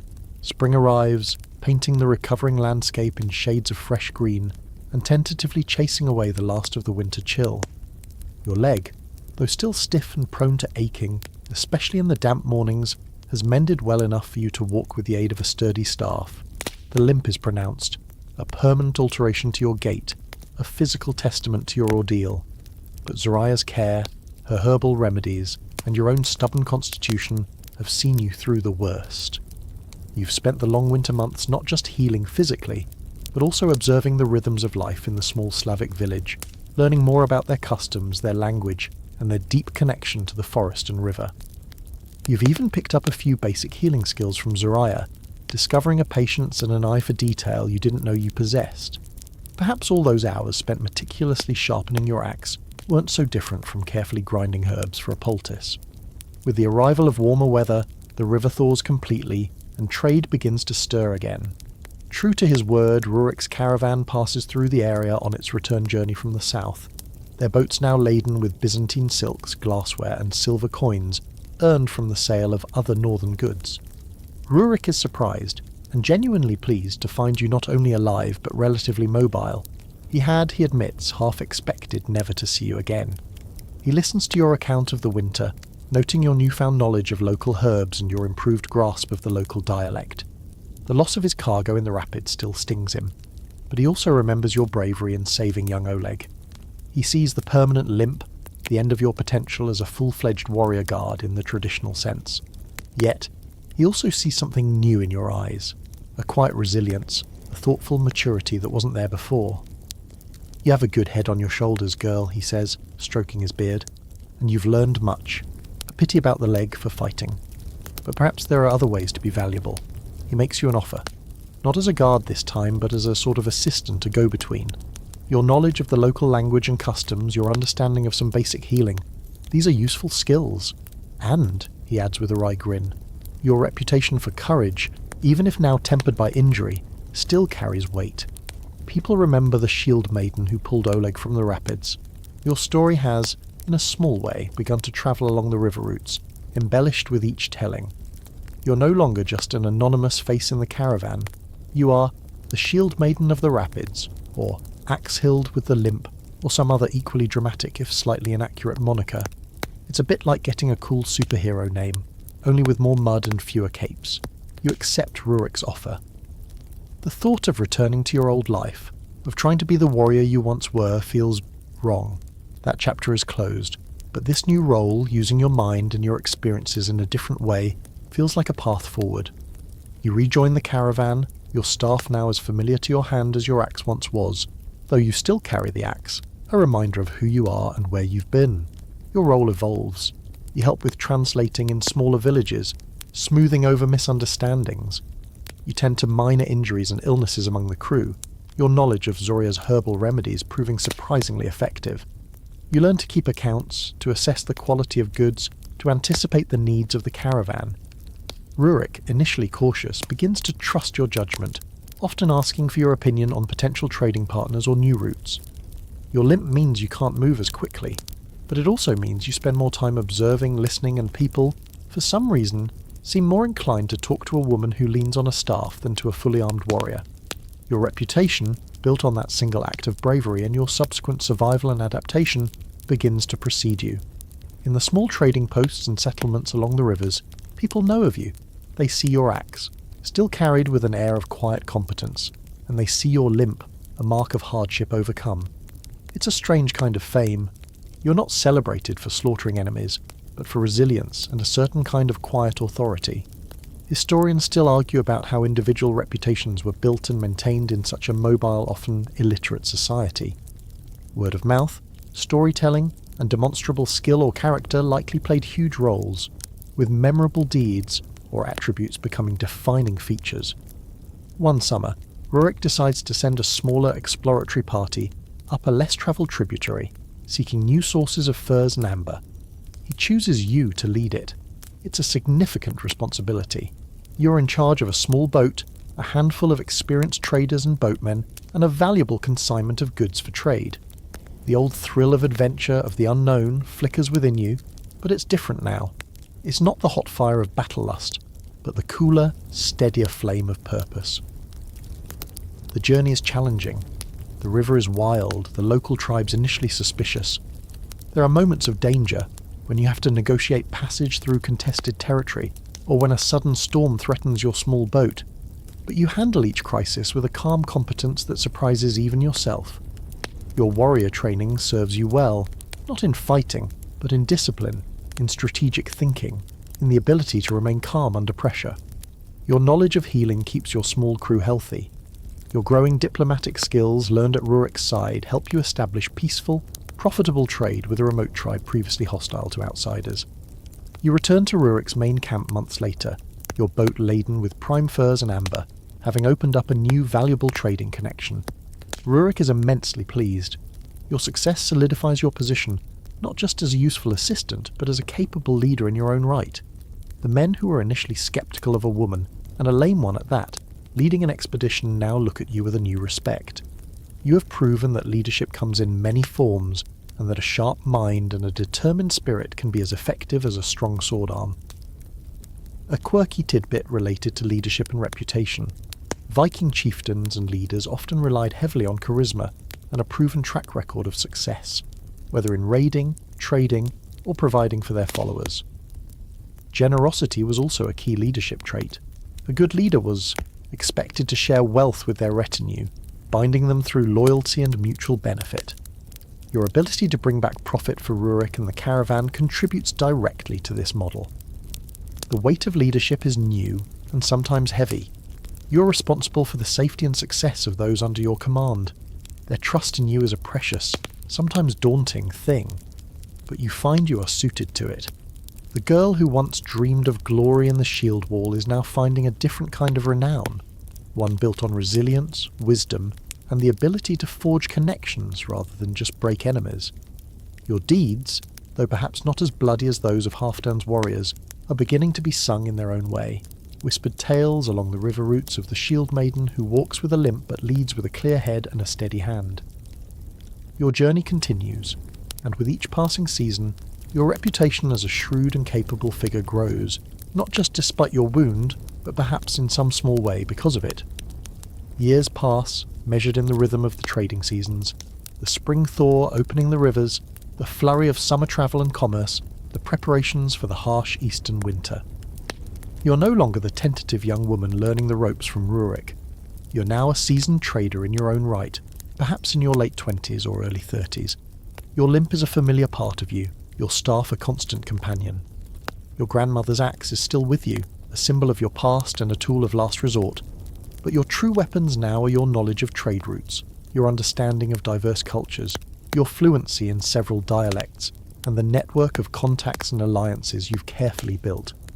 Runic, growing older, has gradually entrusted you with more and more responsibility. You now manage significant portions of his trading enterprise, leading larger expeditions, negotiating high-value deals, and even representing his interest in disputes with other trading groups. Your reputation for fairness, shrewdness, and resilience has spread far along the eastern river roads.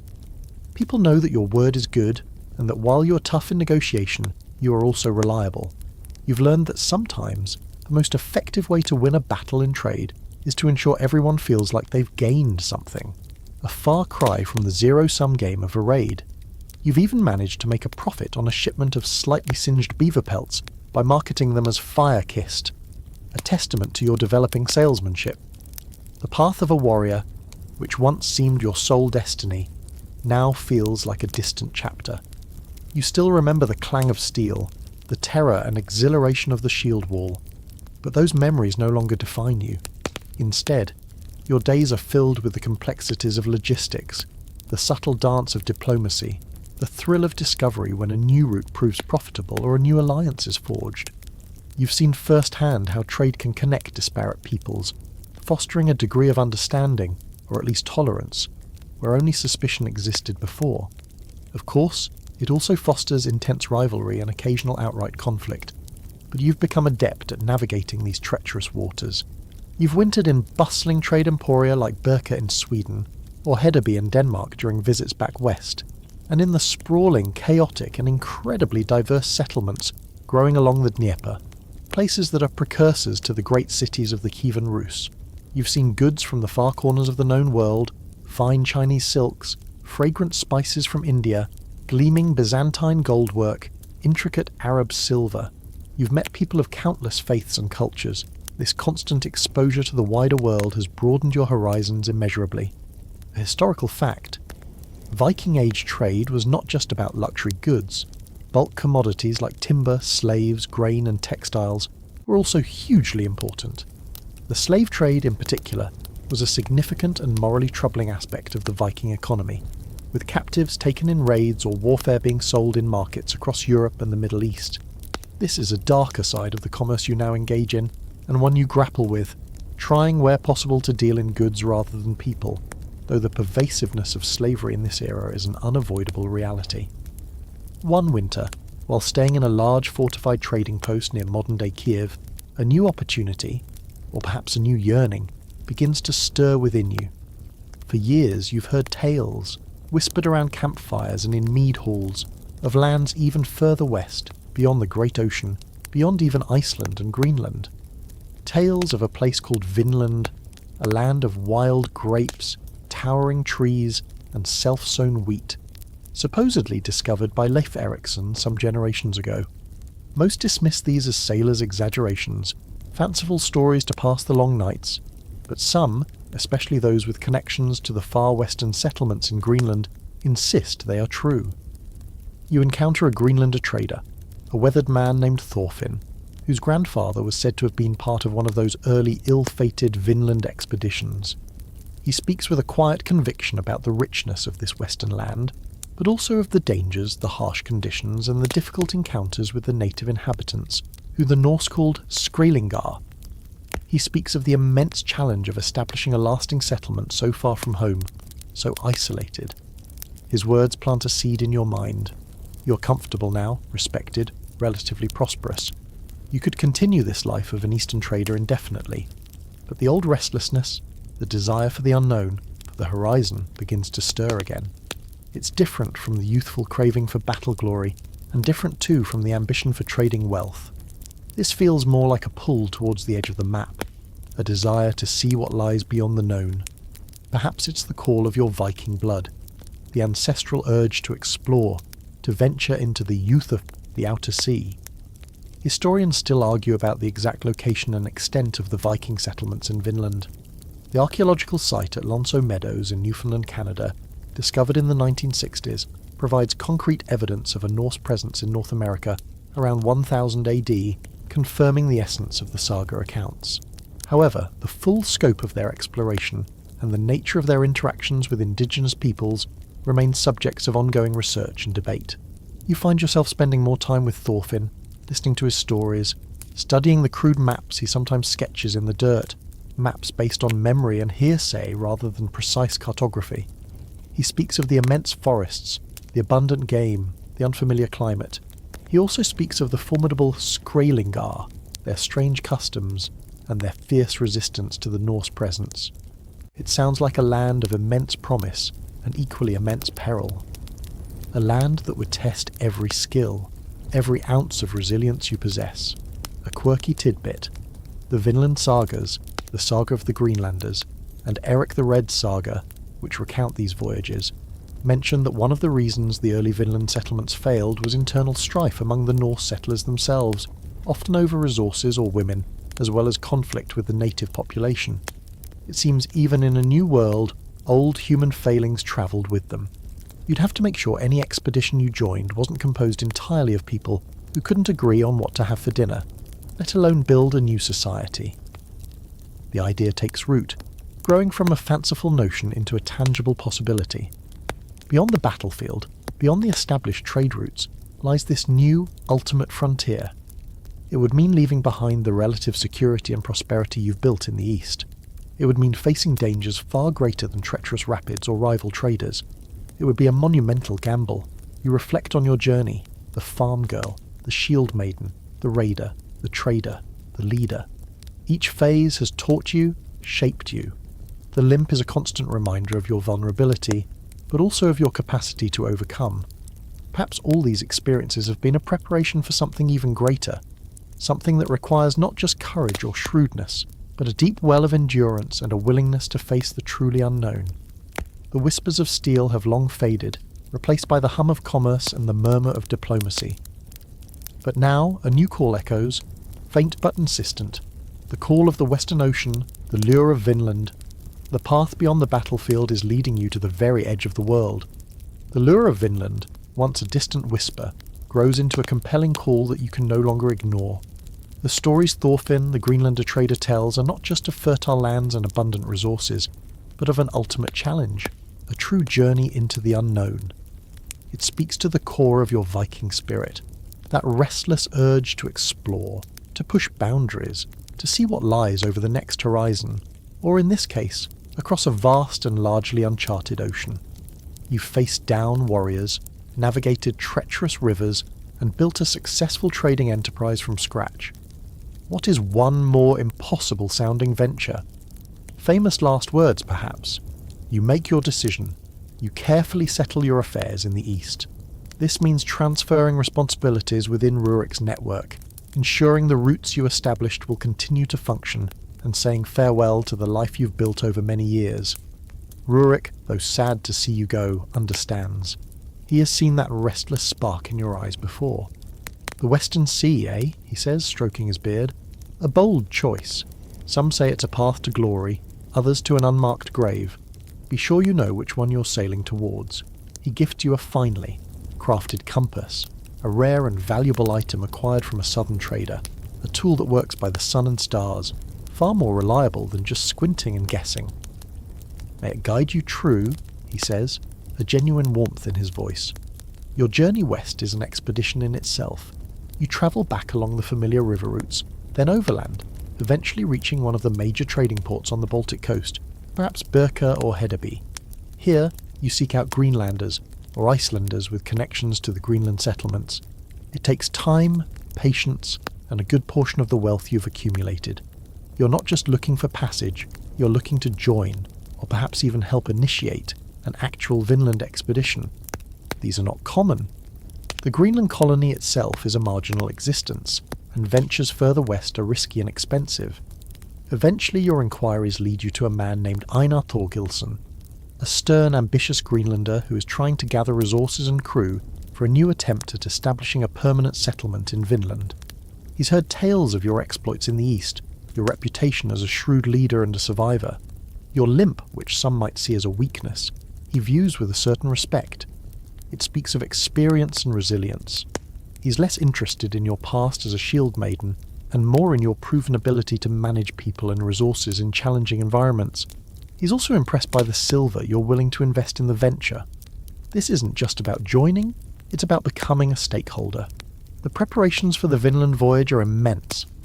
Unlike a raiding trip or a coastal trading journey, this is a deep-sea voyage into largely unknown waters, followed by the monumental task of building a self-sufficient settlement in a wilderness. You need a sturdy ship, a Knarr, the workhorse cargo vessel of the Vikings, broader and deeper than a longship, designed for carrying heavy loads over long ocean distances. You need provisions for months, perhaps years, preserved food, livestock, goats, sheep, perhaps a cow, all of which will have a terrible time on the voyage. Tools of every kind, axes, saws, adzes, nails, smithing equipment, seeds for planting, fishing gear, weapons for hunting and defence. And most importantly, you need the right people.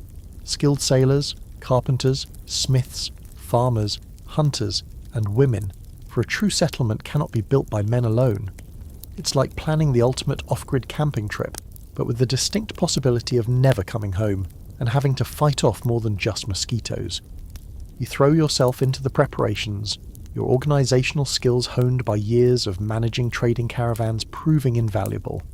You help select the crew, looking for resilience and practical skills over boastful talk. You oversee the loading of supplies, ensuring everything is stowed securely for the rough Atlantic crossing. You even consult with Einar on the design of some prefabricated building sections, intended to speed up the construction of initial shelters once you make landfall. A historical fact: the Viking voyages to Greenland and Vinland were incredible feats of navigation and seamanship. They sailed without modern instruments, relying on their knowledge of currents, winds, bird migrations, and the sun and stars. The journey from Norway to Greenland could take several weeks, and from Greenland to Vinland perhaps another week or more, depending on the route and conditions. These were not undertaken lightly. Finally, the day of departure arrives. The Vinland venture, as Einar has somewhat optimistically named the Knarr, is loaded to the gunwales. The crew is a mix of hopeful Greenlanders, adventurous Icelanders, and a few hardy souls from Norway, including yourself. There's a sense of excitement, but also a profound solemnity. You're leaving the known world behind. As the coastline of Scandinavia, and later Iceland, fades into the mist behind you, you feel a pang of, not regret, but a deep awareness of the immensity of what you're undertaking. The voyage across the North Atlantic is an ordeal. The Knarr, though sturdy, is buffeted by storms that last for days, huge waves crashing over the deck, drenching everything and everyone. Seasickness is rampant. The livestock suffer terribly. The cramped conditions, the constant damp, the monotonous diet, all take their toll on morale. You work alongside the crew, helping with the sails, taking your turn at the steering oar, tending to the sick, your presence a calm and steadying influence. Your past experiences, enduring storms on the Sea Serpent, the hardships of the river road, the long winter of your injury, have prepared you for this. You know that endurance is as much a mental game as a physical one, a quirky or fringe tidbit. Some theories suggest that Viking navigators may have used the shadow stick, a vertical stick whose shadow length and direction at noon could help determine latitude, or even kept birds like ravens aboard, releasing them to see if they flew towards land, thus indicating its direction. The sagas mention ravens being used in this way by Floki Vilgerdarson, one of the early explorers of Iceland, you hope Einar has a few well-trained birds, or at least a very good sense of direction. After weeks at sea, enduring terrifying storms and periods of unnerving, windless calm where you drift helplessly, the signs of land begin to appear: floating driftwood, land-based birds, a change in the colour and smell of the water. Then, one misty morning, a cry from the lookout: land! Land ahead. Through the swirling grey you see it, a dark forested coastline, rugged and unfamiliar, stretching as far as the eye can see. This is it, Vinland. A wave of emotion washes over the crew: relief, excitement, apprehension. You have reached the fabled land across the western sea. The first great hurdle is overcome, but as you stare at that wild, untamed shore, you know that the real challenges are only just beginning. The Vinland venture has truly beckoned, and you have answered. Now you must make it home. The sight of the Vinland coast, a rugged, tree-lined shore emerging from the Atlantic mists, brings a momentary surge of triumph, but it's quickly tempered by the daunting reality of what lies ahead. This is no welcoming harbour, no established port. This is a wilderness, vast and indifferent, beautiful in its raw, untamed state, but also potentially hostile. Einar Thorgilsson, the expedition leader, directs the Vinland venture along the coast, searching for a suitable place to make landfall, a sheltered bay with fresh water, good timber resources, and hopefully defensible terrain. Your input, based on your experience choosing campsites and defensible positions along the eastern rivers, is sought and valued. After a few days of careful exploration, you find a promising location, a wide, south-facing cove with a river emptying into it, flanked by rolling hills covered in dense mixed forest. There's a relatively flat area near the river mouth suitable for building, and the surrounding hills offer good vantage points. The decision is made. This will be your new home, or at least your first foothold in this new world. You can almost hear the local wildlife sighing. Well, there goes the neighbourhood. The Knarr is carefully anchored, and the first boats are lowered to ferry people and essential supplies ashore. Stepping onto the soil of Vinland for the first time is a profound moment. The air smells different, of damp earth, pine, and unfamiliar vegetation.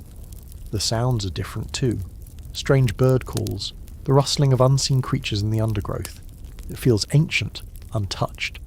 You plant your staff firmly in the ground, a symbolic gesture of arrival, of intent. The first priority is shelter. The prefabricated sections of Longhouses you brought are unloaded and assembled with frantic haste. Everyone, man and woman, throws themselves into the work. Trees are felled with ringing axe blows. Your own axe, though mostly a symbol now, finds practical use again. Timber is shaped, walls are raised, turf is cut to roof the simple sturdy structures. It's gruelling, back-breaking labour from dawn till dusk. Your limp aches, but you work alongside the others, your determination inspiring those around you. You're not just building houses, you're building hope. You help organise the work crews, assign tasks, and manage the dwindling supplies from the ship. Your experience in logistics is crucial. Food is carefully rationed. Hunting parties are sent out, returning with deer, caribou, and strange large birds you don't recognise. Fishing in the river and the cove proves fruitful. Berries and edible plants are gathered, though caution is exercised as some are unfamiliar and potentially poisonous. Every day is a struggle for survival, a race against the coming winter, which according to Thorfinn's tales can be harsh in this new land. The challenges are immense. Tools break and must be painstakingly repaired by the smith. Sickness strikes, and your limited knowledge of healing, supplemented by what little Zariah taught you, and the common-sense remedies passed down through generations, is stretched to its limits.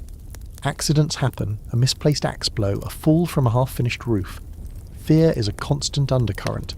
Fear of the unknown, fear of failure, fear of the Skrælingar, the native inhabitants whom you have not yet encountered, but whose presence is felt in subtle signs. Old fire pits, strangely marked trees, a fleeting glimpse of a figure disappearing into the forest. A historical fact. The Norse settlement at Lonso Meadows in Newfoundland, believed to be a temporary base camp or a way station for further exploration, consisted of several turf-walled longhouses similar in construction to those found in Greenland and Iceland. It included workshops for carpentry and ironworking, indicating a self-sufficient if small-scale operation. The very existence of this site proves the sagas weren't just tall tales. You find yourself taking on a role that combines practical leadership with a kind of maternal oversight. You mediate disputes that flare up among the stressed and weary settlers, arguments over food rations, tool sharing, or perceived slights. You offer encouragement when spirits flag. You remind them of why they came, of the dream of building a new life in this rich land. Your quiet strength, your proven resilience, makes you a natural focal point. Einar is the overall leader, the decision maker, but you're often the one who smooths ruffled feathers, who listens to grievances, who keeps the fragile fabric of the small community from tearing apart. One evening, as you sit by the communal fire mending a fishing net, a young woman named Astrid, a common name it seems, and one that always gives you a pang for your mother, approaches you, her face etched with worry. Her young son is ill with a fever, and she fears the worst. You go with her to their small smoky section of the longhouse. You examine the child, your touch gentle. You prepare a willow bark infusion, as Zoria might have done, and a cooling compress for his forehead. You sit with Astrid through the long night, offering what comfort you can. By morning the fever has broken. Astrid's gratitude is immense. It's a small victory, but in this precarious existence, small victories are precious. A quirky tidbit from the Vinland sagas is the story of Freydis Eriksdottir, Eric the Red's daughter, and Leif Eriksson's half-sister. She's portrayed as a formidable, even ruthless figure in some accounts, leading her own expedition to Vinland and not hesitating to use violence and treachery to achieve her aims. It's a reminder that Norse women, when they did venture into these new lands, were not always demure helpmeets, but could be as ambitious and formidable as any man. You hope your own leadership style leans less towards ruthless treachery and more towards competent and occasionally brings snacks. As the days shorten and the air grows colder, the first permanent longhouse is completed, a sturdy if rough structure that offers shelter from the elements. A palisade of sharpened logs is slowly being erected around the small cluster of buildings. The Vinland venture is carefully beached and covered, protected for the winter. You have survived the first few months. You have shelter, a small store of food, and a fragile, hopeful community. But the vast, silent wilderness surrounds you, and the question of the Skrælingar hangs heavy in the air. This new world is beautiful, bountiful, but it does not yet feel like home. It feels like a place you are borrowing on uncertain terms. The trials of establishing a settlement have only just begun, and the greatest tests are yet to come. The first Vinland winter descends with a biting ferocity that tests the limits of your small settlement's preparations. Snow blankets the landscape, deep and unrelenting, isolating your small cluster of turf-roofed longhouses huddled by the frozen river. The wind howls through the forest, a mournful sound that seems to echo the vast emptiness surrounding you. Days are short, nights interminably long. The communal longhouse, though smoky and crowded, becomes the heart of your world, a refuge against the cold and the encroaching darkness. Food becomes the primary concern. The hunted game and dried fish stores dwindle faster than anticipated. Hunting parties venture out into the frozen wilderness, often returning empty-handed or with meagre kills, the animals themselves struggling to survive the harsh conditions. Ice fishing on the river provides some sustenance, but it's a cold, miserable and often unproductive task. Hunger gnaws at the edges of the community, fraying tempers and stoking fears. You, Einar, and the other leaders implement strict rationing, a deeply unpopular but necessary measure. You remember the lean winters of your childhood on the fjord, but this feels different, more precarious. There are no nearby farms to turn to for aid, no established trade networks to rely on. You are utterly alone.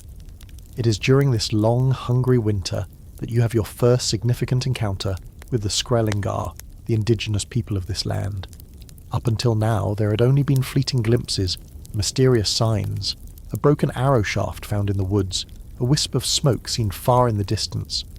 But one grey, overcast afternoon, as a group of settlers are attempting to clear more trees near the edge of the forest, a hunting party of native men emerges silently from the dense woods. They are unlike anyone you have ever seen. Their skin is reddish-brown, their hair dark and straight. They're clad in furs and hides, carrying bows and stone-tipped arrows, their faces painted with intricate designs. They are smaller in stature than most Norsemen, but they move with a lithe, animal grace, perfectly at home in this frozen landscape. There are perhaps a dozen of them, and they observe your work party with an unnerving stillness, their expressions unreadable. Fear, sharp and cold, grips the settlers. Axes are raised defensively. Shouted warnings are exchanged, though neither side understands the other's language. The situation is incredibly tense. A single wrong move could ignite a bloody conflict. You're not with the work party, but word quickly reaches the main settlement, and Einar, along with a handful of armed men, including yourself, your staff in one hand, your axe now firmly in the other, just in case, hurries to the scene. When you arrive, the two groups are facing each other, a frozen tableau of mutual suspicion and hostility. You see the fear in the eyes of your own people, and something that looks like wary curiosity, perhaps mixed with a touch of menace, in the eyes of the Skrælingar. Remembering your experiences negotiating with diverse tribes in the east, you know that immediate aggression is likely the worst possible response. Einar is all for a show of force to intimidate them into retreating. But you lay a restraining hand on his arm. Wait, you urge him. Let us try to show we mean no harm, at least for now. They are on their own land. We are the intruders. Slowly, cautiously, you step forward, alone, holding your hands out, palms open, to show you're not immediately threatening. You make sure your axe is visible, but not brandished. It's a delicate balance, appearing non-hostile, but not weak. You offer a slight inclination of your head, a gesture of acknowledgement. The Skrælingar watch you, their dark eyes unwavering. Then to his own party, and with a final lingering look, they melt back into the trees as silently as they appeared. A collective sigh of relief goes through your group. The immediate crisis has passed, but the encounter leaves everyone shaken. The Skrælingar are real, they are here, and their intentions are unknown. Historians still argue about the nature of Norse indigenous relations in Vinland. The sagas portray a mixed bag. Initial attempts at trade, followed by misunderstandings, escalating violence, and eventual Norse withdrawal, partly due to the hostility of the native population, whom they were unable to dominate or displace. The archaeological evidence at Longhouses Meadows is limited on this front, but the site's defensible position suggests an awareness of potential conflict. This first encounter leads to a period of uneasy coexistence. There are more sightings, occasional brief meetings at a distance. Attempts at trade are made. The Norse offer iron, tools and woolen cloth. The Skrælingar in turn offer furs. A quirky tidbit from the sagas. One story tells of the Skrælingar being fascinated by milk, which they had never encountered, but then being terrified by the bellowing of a Norse bull, which they mistook for a malevolent spirit, leading to a breakdown in trade and renewed hostilities.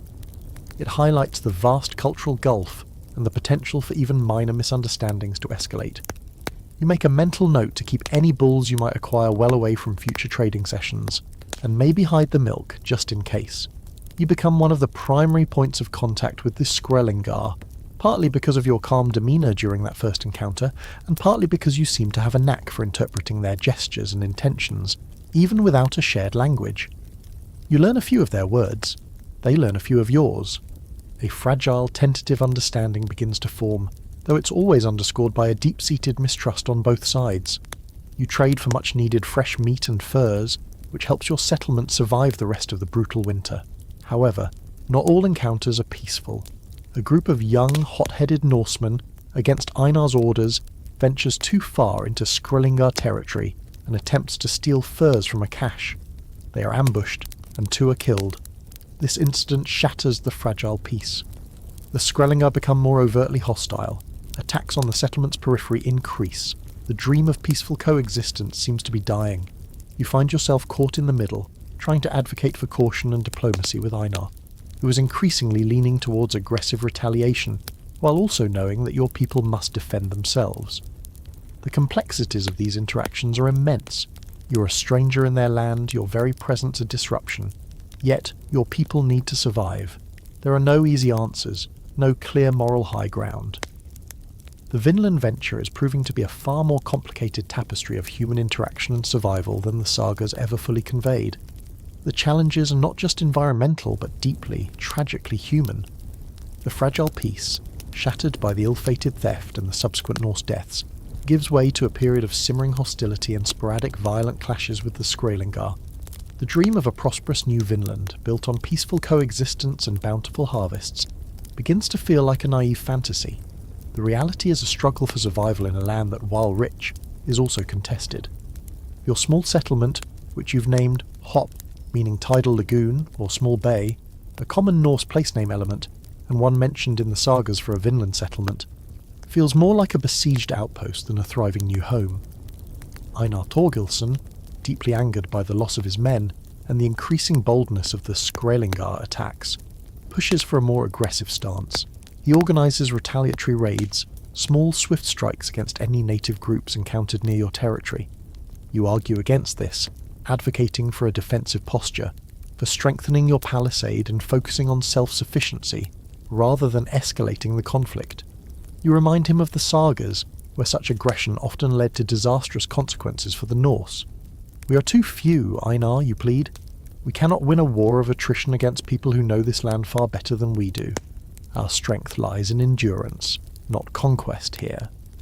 But Einar, his pride wounded, and his authority challenged by the losses, is deaf to your counsel. He sees your caution as weakness, perhaps even a betrayal of your warrior past. The memory of your effectiveness in the Angle land raid is, for him, a reason you should support his aggressive tactics. He doesn't fully grasp how your experiences since then, the injury, the years of trade and diplomacy in the East, have reshaped your understanding of conflict and survival. It's a bit like trying to convince a hungry bear that honey is better acquired through beekeeping than by smashing the hive. His instincts scream otherwise. The retaliatory raids are largely ineffective. The Skrælingar are elusive, fading into the vast forests, only to reappear and harass your hunting parties, or attempt to set fire to your outlying storage huts. The cycle of violence deepens the enmity, morale within the settlement plummets. The settlers are weary of the constant fear, the endless work, and the growing sense of hopelessness. Some begin to talk openly of abandoning Vinland and returning to Greenland, or even to Iceland or Norway. The dream is dying. Amidst this turmoil, you focus your energies on the practicalities of survival, on the tasks that can offer some semblance of stability and future. You trade your warrior's axe not for a sword, but for an axe of a different kind, the felling axe, the broad axe, the adze. You throw yourself into the work of building, of improving the settlement's infrastructure. You work with the carpenters to expand the Longhouses, to build more secure storage facilities, to strengthen the palisade. You help clear land for planting, though the first attempts at cultivating the Norse grains, barley and rye, brought from home are largely disappointing. The climate and soil are different, and your agricultural knowledge, learned on a Norwegian fjord, is not entirely transferable here. A historical fact: the Vinland sagas mention attempts to cultivate grain, but also the abundance of wild resources like grapes, hence Vinland, timber, and game. It's likely that any successful long-term Norse settlement would have had to adapt its agricultural practices significantly and rely heavily on local resources. The failure to do so effectively may have been another contributing factor to the abandonment of the settlements. You focus on what does work. You organise fishing expeditions, which provide a more reliable source of food than hunting. You encourage the gathering of wild edibles, the self-sown wheat, likely a type of wild rye or limegrass, the berries, nuts, and various roots that the Skrælingar clearly thrive on, though you learn about these cautiously, always wary of poisonous lookalikes. You direct the construction of a small, efficient smokehouse to preserve fish and meat, extending your food supply. Your leadership in these practical matters provides a quiet counterpoint to Einar's increasingly erratic and aggressive military ventures. While he focuses on fighting the Skrælingar, you focus on fighting hunger and despair. Many of the settlers, particularly the women and the older men, begin to look to you for guidance, for a sense of purpose beyond the endless conflict. They see that your efforts are aimed at building a sustainable future, not just winning the next skirmish. One day, working to clear a stubborn patch of land near the river for a new vegetable garden, a small attempt to grow some of the hardier greens and root vegetables you remember from Zuria's village, you unearth a curiously shaped stone. It's smooth, clearly worked by human hands, with a hole drilled through one end. It's a net sinker, or perhaps a spindle whorl, of Skrælingar origin, lost or discarded long ago. Holding it in your hand, you feel a strange connection to the people who lived here before you, who knew this land, who fished this river. It's a poignant reminder that you are treading on ancient ground, in a story much older than your own. A quirky or fringe tidbit. Some researchers have speculated that the Skrælingar encountered by the Norse in Vinland may have been ancestors of the Beorthuk people of Newfoundland, or perhaps the Mi'kmaq or Innu. The term Skrælingar itself is somewhat derogatory, possibly meaning screamers or wretches, reflecting the often hostile Norse perception. Historians still argue about the precise identity and cultural affiliations of these groups, based on the limited saga descriptions and archaeological evidence. Despite your best efforts, the situation in Hop deteriorates. Another harsh winter looms, and the conflict with the Skrælingar has severely hampered preparations. Supplies are dangerously low. Einar, his authority crumbling after several failed raids and mounting losses, becomes more withdrawn, more prone to angry outbursts. The unity of the settlement is fracturing. It becomes clear to you and to many others that this venture, at least under its current leadership and in its current form, is doomed. The dream of a permanent Vinland colony, like so many before it according to Thorfinn's grandfather's tales, is collapsing under the weight of internal strife and external pressure. You have traded your warrior's axe for a builder's axe. You have toiled to create a future, but some battles cannot be won by building alone, especially when the foundations are crumbling from within. The focus shifts from building a new world to simply surviving long enough to escape it. The toil of the homestead builder has been a bitter lesson in the limits of determination, when faced with overwhelming odds and flawed leadership. The wild beauty of Vinland, which once seemed so full of promise, now feels like a beautiful, deadly trap. Your axe, whether for war or for wood, has not been enough. Something more, or something different, is needed if any of you are to see Greenland or Iceland again. The mood in Hop grows increasingly bleak as the second Vinland winter approaches. The failed retaliatory raids, the dwindling supplies, and the constant, wearing tension with the Skrælingar have eroded Einar Thorgilsson's authority and the settlers' morale. Hope, once a flickering flame, is now a guttering ember, threatening to be extinguished by the harsh winds of reality. You see despair in the eyes of your fellow settlers, a weary resignation replacing the adventurous spirit that brought you all to this distant shore. It's clear that Hop is not sustainable, not as it is. The talk now is not of expansion, but of escape. During this period of deepening crisis, you find yourself drawn to the older ways, the beliefs and practices that sustained your ancestors through countless hardships. The new faith, Christianity, has been making inroads in Scandinavia, and even among the Greenlanders, but for many, especially in moments of extreme stress, the old gods and the ancient magic still hold power. You think of your grandmother Sigrid, her quiet wisdom, her knowledge of the runes and the hidden forces of the world. You remember her teaching you that the runes were not just an alphabet, but keys to understanding, to influencing fate, if one had the will and the knowledge. There is an older woman in the settlement named Groa. She is quiet, reclusive, and some whisper that she is a Völva, a seeress, a woman who can communicate with the spirits, see into the future, and work magic. In more prosperous, stable times, such women might be respected, feared, or even persecuted depending on the prevailing attitudes. But now, with the community teetering on the brink, people are desperate for any source of guidance, any glimmer of hope that doesn't involve Einar's increasingly futile plans. Groa had been mostly on the fringes, her ways seen as a bit too old country, by some of the more modern Greenlanders who were nominally Christian. You, however, remember your grandmother's reverence for these traditions. You seek Groa out. Her dwelling is small, at the very edge of the settlement, almost blending into the forest. The air inside is thick with the scent of unfamiliar herbs and wood smoke. Groa is ancient, her face a roadmap of wrinkles, her eyes unnervingly bright and perceptive. She watches you approach, a faint knowing smile on her lips, as if she's been expecting you. The threads of fate are tangled. Shieldmaiden trader builder, she says, her voice a dry rustle like autumn leaves. You come seeking to unknot them, or perhaps to weave a new pattern. You speak to her of your fears for the settlement, of the dwindling hope, of the need for a different kind of wisdom than that offered by axe or account book. You ask her if there is any way to see what lies ahead, any guidance the old powers might offer. You're not asking for miracles, but for clarity, for a path through the encroaching darkness. Groa listens patiently, then she nods. There are rituals, she says, ways to open the paths between the worlds, but they require courage and a willingness to face whatever truths are revealed. The Norns weave as they will, but sometimes they allow a glimpse of their loom. She agrees to perform a Seiðr ceremony, a powerful and complex form of Norse magic, often associated with prophecy and divination. This is not something undertaken lightly. Seiðr was considered potent, and by some unmanly, often being the domain of women. A historical fact.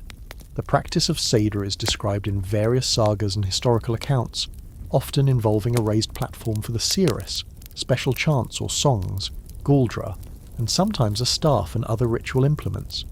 It was believed to allow the practitioner to journey in spirit, to communicate with gods or spirits, and to gain hidden knowledge. Odin himself was said to be a master of Seiðr, though it was also sometimes viewed with suspicion, especially as Christianity spread. The ceremony is held in the main longhouse, cleared of its usual clutter. A sense of hushed anticipation, mixed with fear and skepticism, fills the room as the settlers gather.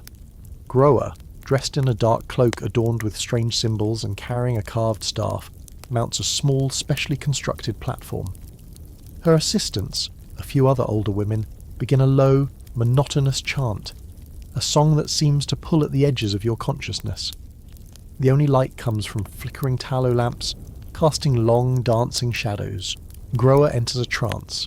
Her body sways, her eyes roll back and her voice changes, becoming deeper, more resonant, as if other voices are speaking through her.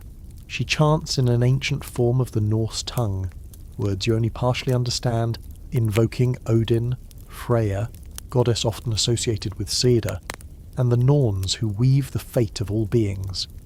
The atmosphere in the longhouse becomes thick, charged, almost electric. You feel the hairs on your arms stand on end. It's a world away from the pragmatic realities of trade or building. This is a journey into the mystical heart of your culture. Then, she begins to speak of what she sees. Her prophecies are veiled, symbolic, open to interpretation, as such pronouncements often are. She speaks of a ship of nails, Naglfari, the ship of the dead in Ragnarok, or perhaps just a warning of impending doom for your ship, of ice closing in, of blood on the snow, but also of a narrow escape through a hidden way, and a return to Greenlands, though not the ones first sought. She speaks of a choice between holding on and letting go, and that survival lies in knowing when the season has turned. Historians still argue about the true nature and efficacy of Seiðr. Was it genuine shamanistic practice, a form of mass suggestion, or elaborate performance? Regardless, its psychological impact on a community facing crisis could have been profound, offering a framework for understanding their plight and perhaps a sense of direction, however cryptic. You, watching Groa, feel a primal connection to these ancient rites, a sense of tapping into something far older and deeper than your own individual struggles. After what seems like hours, Groa collapses, exhausted, her assistants rushing to her side. The chanting stops. Silence descends, heavy and profound. The settlers slowly disperse, some visibly shaken, others muttering amongst themselves, trying to decipher the seeress's words. For you, Groa's vision, though fragmented, brings a strange kind of clarity. Blood on the snow and ice closing in seem to confirm your fears about the coming winter and the escalating conflict. But a narrow escape through a hidden way, and survival lies in knowing when the season has turned, resonate deeply. It reinforces your growing conviction that the time to leave Hop is now, before the winter traps you completely, before Einar's aggression leads to a final, unwinnable confrontation. The return to Greenlands, though not the ones first sought, suggests that even if Vinland is a failure, there is still a future, perhaps back in Greenland, or even Iceland. You seek out Einar. He is dismissive of Groa's prophecy, calling it women's hysteria. But you are resolute. You speak to the other settlers, quietly, persuasively, sharing your interpretation of the seeress's words, appealing to their own fears and their desperate desire for survival. You remind them of the sagas, where wise leaders knew when to cut their losses, when to retreat to fight another day, or live another life. Slowly, a consensus begins to form, independent of Einar. The people are looking to you, not him, for a way out. A quirky tidbit, runestones, often erected as memorials, sometimes contained cryptic inscriptions or curses, hinting at a widespread belief in the power of written symbols and magical language. The idea that a seeress could tap into hidden knowledge was deeply ingrained. You might not be carving a runestone, but you're trying to interpret a living, breathing prophecy, which feels even more high stakes. The decision is made largely by popular will, overriding Einar's increasingly desperate objections. You will repair the Vinland venture as best you can, and attempt the perilous journey back to Greenland as soon as a window of favourable weather appears before the worst of the winter storms make sea travel impossible.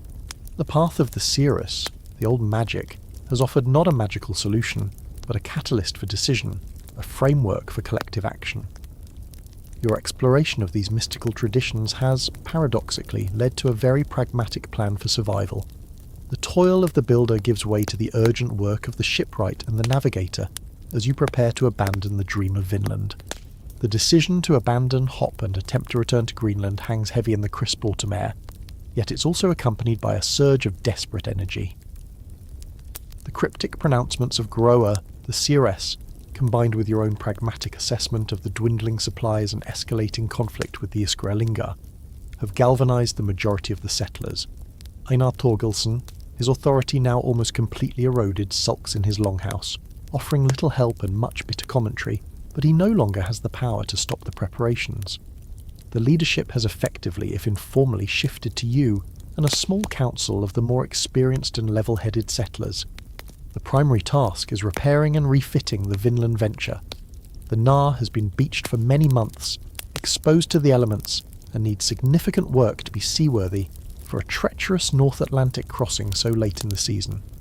Trees are felled, not for new longhouses, but for planks to patch the hull, for a new mast to replace one damaged in a summer storm, and for sturdy oars.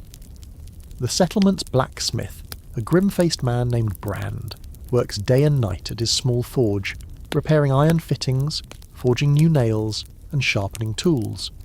Every settler with any skill in carpentry, rope-making, or sail-mending is pressed into service. It's a race against time, against the rapidly approaching winter, and against the ever-present threat of Skrælingar attack. You're essentially trying to get a very large, very leaky wooden bucket ready to cross a very angry ocean before everyone freezes or gets turned into a pincushion. You're everywhere, organising work crews, rationing the last of the food supplies with an iron will, mediating disputes over scarce resources, and coordinating the defence of the settlement during the frantic preparations. Your limp is a constant ache, but you ignore it, driven by a fierce determination to see your people safely away from this failed dream. Your past experiences, leading trading caravans, managing logistics, even your warrior training in assessing threats and maintaining discipline, all come into play. One of your most successful, if temporary, initiatives is to re-establish a fragile, purely transactional truce with a nearby band of Skrælingar. Using the few words of their language you've learned and a great deal of careful gesturing, you manage to negotiate a trade. Your last remaining iron axe heads and knives, items they greatly coveted, in exchange for a large quantity of dried meat, smoked fish, and, crucially, information about the prevailing winds and currents along the coast at this time of year. It's a risky gamble, meeting with them outside the palisade with only a small, lightly armed escort, but it pays off. The food extends your rapidly diminishing stores, and their local knowledge of the coastal waters is invaluable. Einar calls you a fool for arming the enemy, but you know that those few iron tools will make little difference in the long run, while the food and information could mean the difference between life and death for your people. This deal is a testament to your growing understanding that survival sometimes means engaging with those you might otherwise consider foes, finding common ground where only hostility existed. A historical fact: the Vinland sagas do describe some instances of trade between the Norse and the Skrælingar, often involving furs from the native side and cloth or metal goods from the Norse.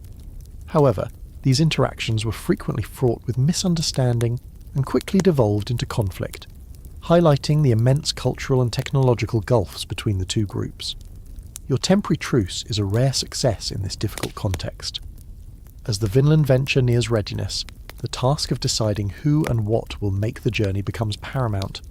The ship cannot carry everyone who originally came, nor all their belongings. Some of the livestock will have to be left behind. Hard choices must be made. You oversee a lottery for the limited space, weighted to prioritise families with young children and those with essential skills for the voyage. It's a heartbreaking process, watching people forced to leave behind precious possessions, tools they will need in Greenland, or even beloved animals. But there is no alternative. A quirky tidbit. Viking ships, even cargo vessels like Knarr's, were often surprisingly flexible in their construction. This flexibility helped them withstand the stresses of rough seas, but it also meant they could work or flex quite a bit, leading to leaks. Constant bailing was a normal part of any long voyage. You make sure the bailing buckets are in good repair. They're going to get a serious workout. The day of departure is bleak and grey. A cold wind whips across the bay, and the first snowflakes of the impending winter are already swirling in the air. The settlers who are being left behind, a small group who either volunteered to stay, hoping another ship might eventually arrive, or who lost the lottery for the passage, watch from the shore, their faces a mixture of despair and stoic resignation. Einar, surprisingly, is among those choosing to stay, perhaps too proud or too broken to face the return journey as a failed leader. You leave them with what supplies can be spared, a grim and inadequate offering. Boarding the Vinland venture is a sombre affair. The ship is dangerously overloaded with people and essential provisions. There is no excitement, only a grim determination. As the ship is pushed off the beach and the oars bite into the icy water, you look back at the small, lonely settlement of Hop, at the figures on the shore dwindling in the distance. It's a place of failed dreams, of hardship and loss, but also a place where you learned profound lessons about leadership, resilience, and the complex, often tragic nature of human encounters. Groa, the old seeress, is aboard, her presence a strange comfort to many. She sits wrapped in her dark cloak, her eyes fixed on the receding Vinland shore. She had spoken of a narrow escape through a hidden way. You hope this overloaded ship sailing into the teeth of a North Atlantic autumn is that hidden way. The initial journey along the coast, guided by the information gleaned from the Skrælingar, is tense but uneventful. Then you turn the prow east towards Greenland, into the vast open ocean. The weather, true to the season, is brutal. Storms lash the ship, mountainous waves threaten to swamp you, and the cold is bone-chilling. The ship leaks constantly, and everyone, men and women, takes turns at the exhausting work of bailing and manning the pumps they'd ingeniously rigged.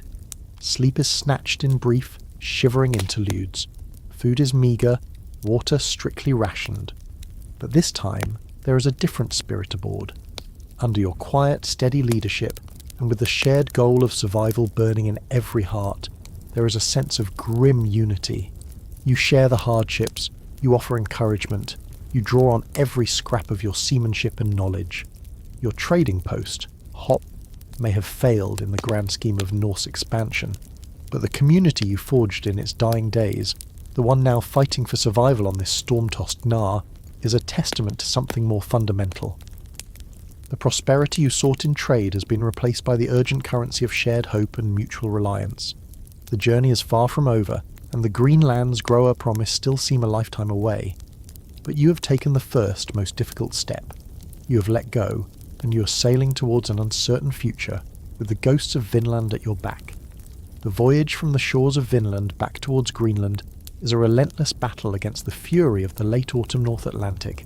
The Vinland venture, overloaded and battered, groans under the assault of storm after storm.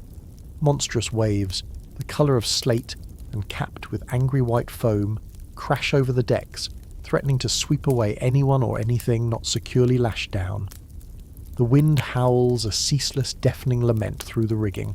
Sleep is a luxury few can afford for long, snatched in brief, shivering spells, huddled together for warmth in the cramped, damp spaces below deck, if below deck can even be said to exist in such an open vessel. The constant back-breaking labour of bailing water, manning the steering oar, and wrestling with the ice-caked sail when brief lulls allow its use, drains every ounce of strength.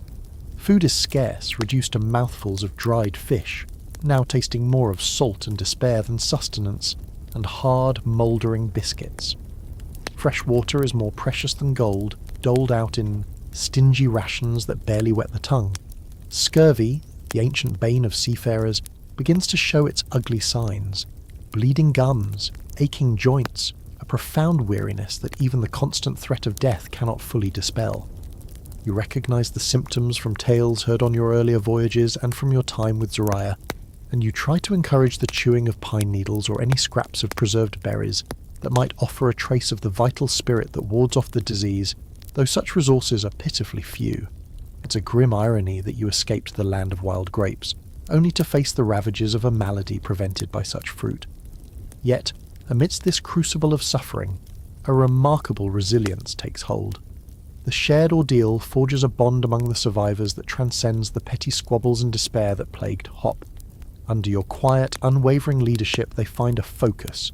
You're a constant presence on deck, your staff helping you keep your footing on the heaving planks, your voice, though often hoarse from shouting over the wind, offering calm instructions and encouragement. You share your meagre rations, you take your turn at the hardest tasks, you sit with the sick and the dying, offering what comfort you can.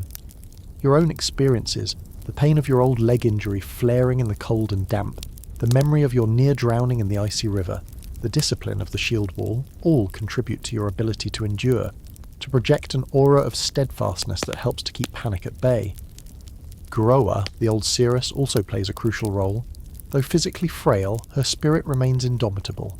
She chants old Galdra, songs of protection and endurance, her voice surprisingly strong against the roar of the storm. Whether her magic has any direct effect on the waves is debatable, but its effect on morale is undeniable. Her presence is a living link to the ancestral powers, a reminder that they are not entirely abandoned in this watery hell.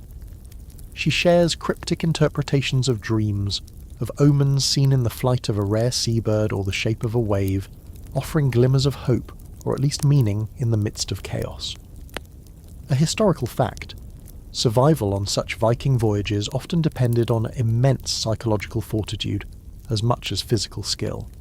The sagas are replete with accounts of crews enduring horrific conditions, their fate hanging by a thread, their survival often attributed to the leadership of one individual or the favour of the gods. The line between a successful voyage and a lost ship was perilously thin. Days and nights blur into an undifferentiated continuum of misery and effort. You lose track of time. The sun, when it briefly appears through breaks in the storm clouds, seems alien and distant. Your knowledge of navigation, learned from Runic and your own voyages, is tested to its absolute limit. The precious compass Runic gifted you is a godsend, but reading it on the violently pitching deck is a challenge in itself. You study the flight of storm petrels, the drift of seaweed, the subtle changes in the wave patterns, searching for any sign that you are still on course, that Greenland is not just a fading dream. One terrible night the main mast, weakened by the relentless strain, cracks with a sound like a thunderclap and crashes overboard, taking a large section of the sail and rigging with it. It's a devastating blow. Now, you're almost entirely at the mercy of the currents, with only the oars, and the small jury-rigged remnants of the sail to provide steerage and minimal propulsion. Despair, cold and profound, threatens to engulf the survivors. Some weep openly, others stare blankly ahead, their spirits broken. It is then that you deliver what might be your most important speech, not with grand rhetoric, but with a quiet, fierce intensity. You gather those who can still stand, huddled in the relative shelter of the stern. We have lost a mast, you shout over the wind, but we have not lost ourselves. We have faced worse and survived. We are Norsemen and Norsewomen. We have crossed oceans, we have built homes in new lands. We have faced down enemies and endured hardships that would break lesser folk. Greenland is still out there. Our families, our kin, are waiting. We will not give up.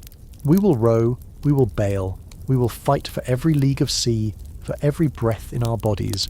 We will survive this. We will! Your words, raw and heartfelt, delivered by a woman who has shared every bit of their suffering, who bears the marks of past battles and a crippling injury, yet still stands defiant, have a galvanizing effect. A flicker of the old Viking fire rekindles in their eyes. They pick up the oars, they bail with renewed if desperate vigour. They fight on. A quirky, though grim, tidbit related to such desperate voyages is the occasional archaeological find of human remains on remote, uninhabited islands along Norse sailing routes, sometimes with signs of butchery, suggesting that in the most extreme circumstances, when all food was gone, survivors might have resorted to cannibalism. It's a horrifying thought, and one that underscores the absolute desperation these voyages could entail. Thankfully, your situation, while dire, has not yet reached that ultimate abyss. After what feels like an eternity, just as the last of the drinkable water is nearly gone and hope is once again dwindling to its lowest ebb, Groa, her eyes wide, points a trembling finger towards the western horizon. "Land," she whispers, her voice barely audible above the wind. "I see. Green hills, under the snow."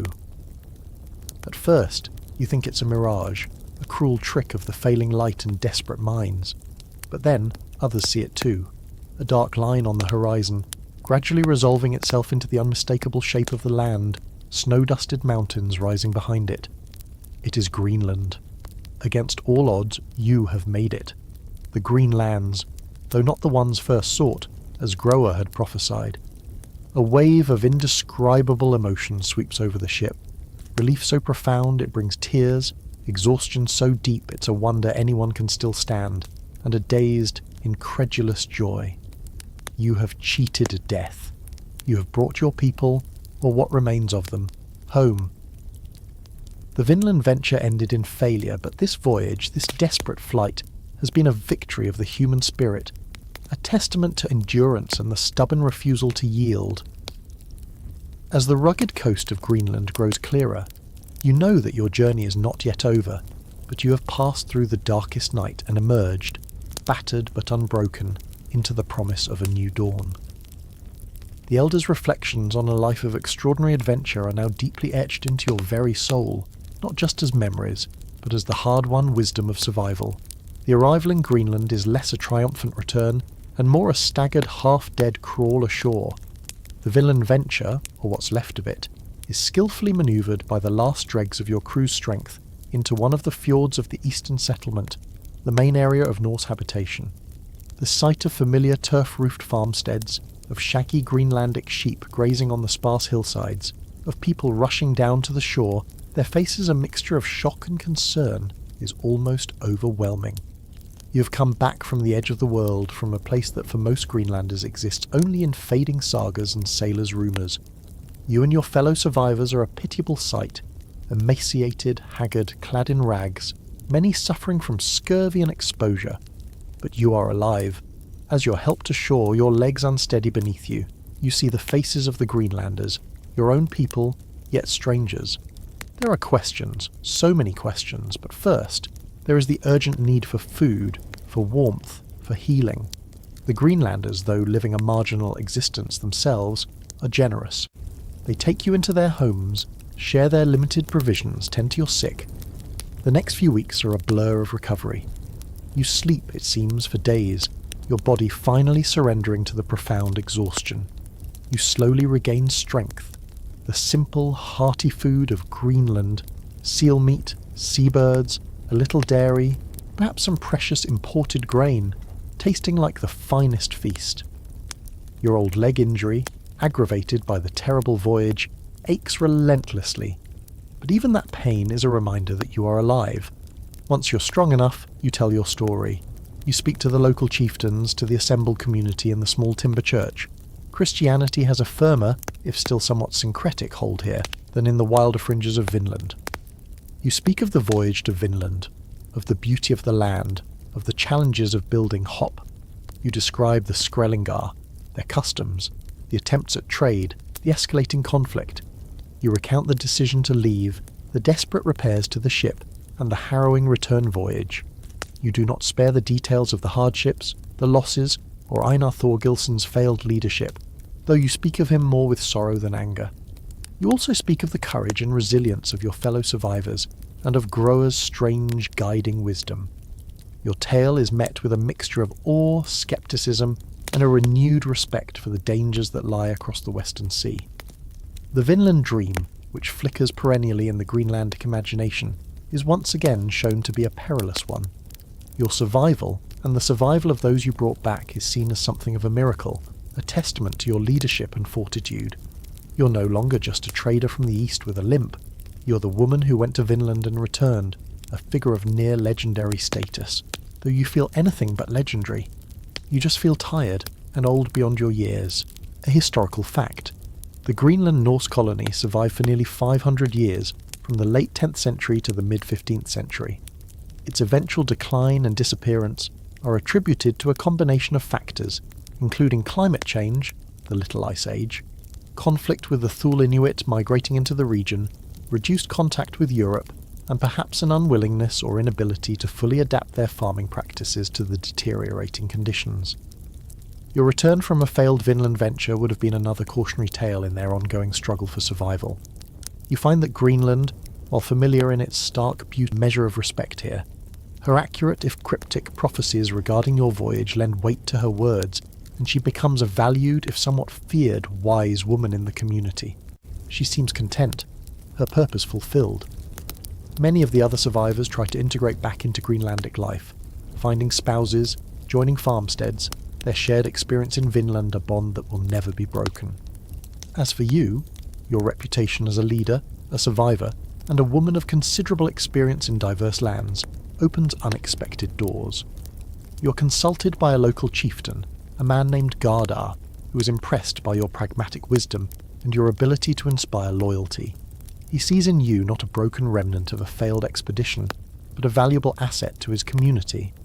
He asks for your counsel on matters of trade, for Greenland still maintained a trickle of trade with Iceland and Norway, exporting walrus ivory, rope and hides, on managing resources, and even on mediating disputes within the settlement. A quirky tidbit. Walrus ivory from Greenland, often elaborately carved by Norse artisans, was a highly prized luxury good in medieval Europe, used for items like the famous Lewis chessman. This trade was vital to the Greenland colony's survival, providing the means to import essential goods like iron and timber, which were scarce in Greenland itself. Your experience in trade, even from the distant east, makes you valuable here. Years pass. You do not venture out on long voyages again. Your place is here, in Greenland. You become an elder, a respected figure in the eastern settlement. Your limp is more pronounced now, your hair streaked with grey, but your eyes still hold the keen intelligence and quiet strength that saw you through so many trials. You marry a kind, steady Greenlander, a widower with children who come to see you as a second mother. You find a measure of peace in the rhythms of farm life, in the turning of the harsh seasons, in the small joys of community. You're not a shieldmaiden, nor a raider, nor a far-ranging trader anymore. You are simply Hild, a woman who has lived an extraordinary life and found a quiet haven at the world's end. You often sit by the fjord looking out towards the ice-choked sea, remembering the vast forests of Vinland, the bustling river ports of the east, the terror of the shield wall, the fierce joy of your youthful warrior dreams. Your life has been a tapestry woven with threads of adventure, hardship, loss, and unexpected triumphs. You have been a shieldmaiden, a raider, a trader, an explorer, a leader, a builder, and a survivor. Your story, the tale of Hild who journeyed to the ends of the earth and back, becomes a saga in itself, told around hearth-fires on long winter nights, a testament to the resilience of the human spirit and the enduring call of the unknown. You have lived a life worthy of song. Your story is drawing to a close now, not with a final battle or a grand discovery, but with the quiet dignity of a life fully lived, a journey completed. The sun dips low over the Greenlandic fjord, painting the icebergs in hues of orange and purple. The wind whispers through the coarse grass, carrying the scent of the sea and the promise of snow. You pull your woolen cloak tighter, your gaze fixed on the horizon, not with longing, but with a deep, abiding peace. The tapestry is complete. The echoes of your footsteps from the fjords of your birth to the wild shores of Vinland and back to this final, peaceful haven begin to soften now. The clang of steel, the creak of oars, the cries of strange birds in unknown lands, all these sounds fade into a gentle murmur. The sharp edges of memory blur, leaving behind a sense of profound experience, of journeys undertaken and challenges met. You're a part of the sagas now, your life a verse in the long, epic poem of your people. As the last light fades from the sky, a deep tranquility settles over you, like the first gentle snow of winter, covering all the harshness, leaving only the quiet strength of endurance, the wisdom of a life lived to its fullest. Rest now, your adventures are done. The fire in the hearth of your longhouse, or perhaps just the warm glow of your bedside lamp, crackles softly, a gentle counterpoint to the fading echoes of Hild's extraordinary life. The tang of salt from distant seas, the scent of pine from virgin forests, the chill of the North Atlantic wind. All these sensations begin to recede, replaced by the familiar comfort of your own quiet space. Her journey, from the eager anticipation of a young shieldmaiden to the weary wisdom of an elder in a remote Greenlandic settlement, has been long and arduous, filled with moments of stark terror and breathtaking beauty, of bitter loss and unexpected grace. You walked with her through the chaos of battle, felt the sting of sea spray on epic voyages, shivered in the desperate cold of uncharted lands, and perhaps learned a little of the resilience that allowed a people to not just survive, but to leave their mark on the very edges of the known world. Now, let the stories of old, the sagas whispered across centuries, lull you into a peaceful state. Let the imagined sound of distant waves become a soothing rhythm, a gentle cadence carrying you towards slumber. The adventures are over for tonight. The shield can be laid down, the oar rested. There are no more horizons to chase, no more storms to endure, only the quiet, soft embrace of the coming sleep.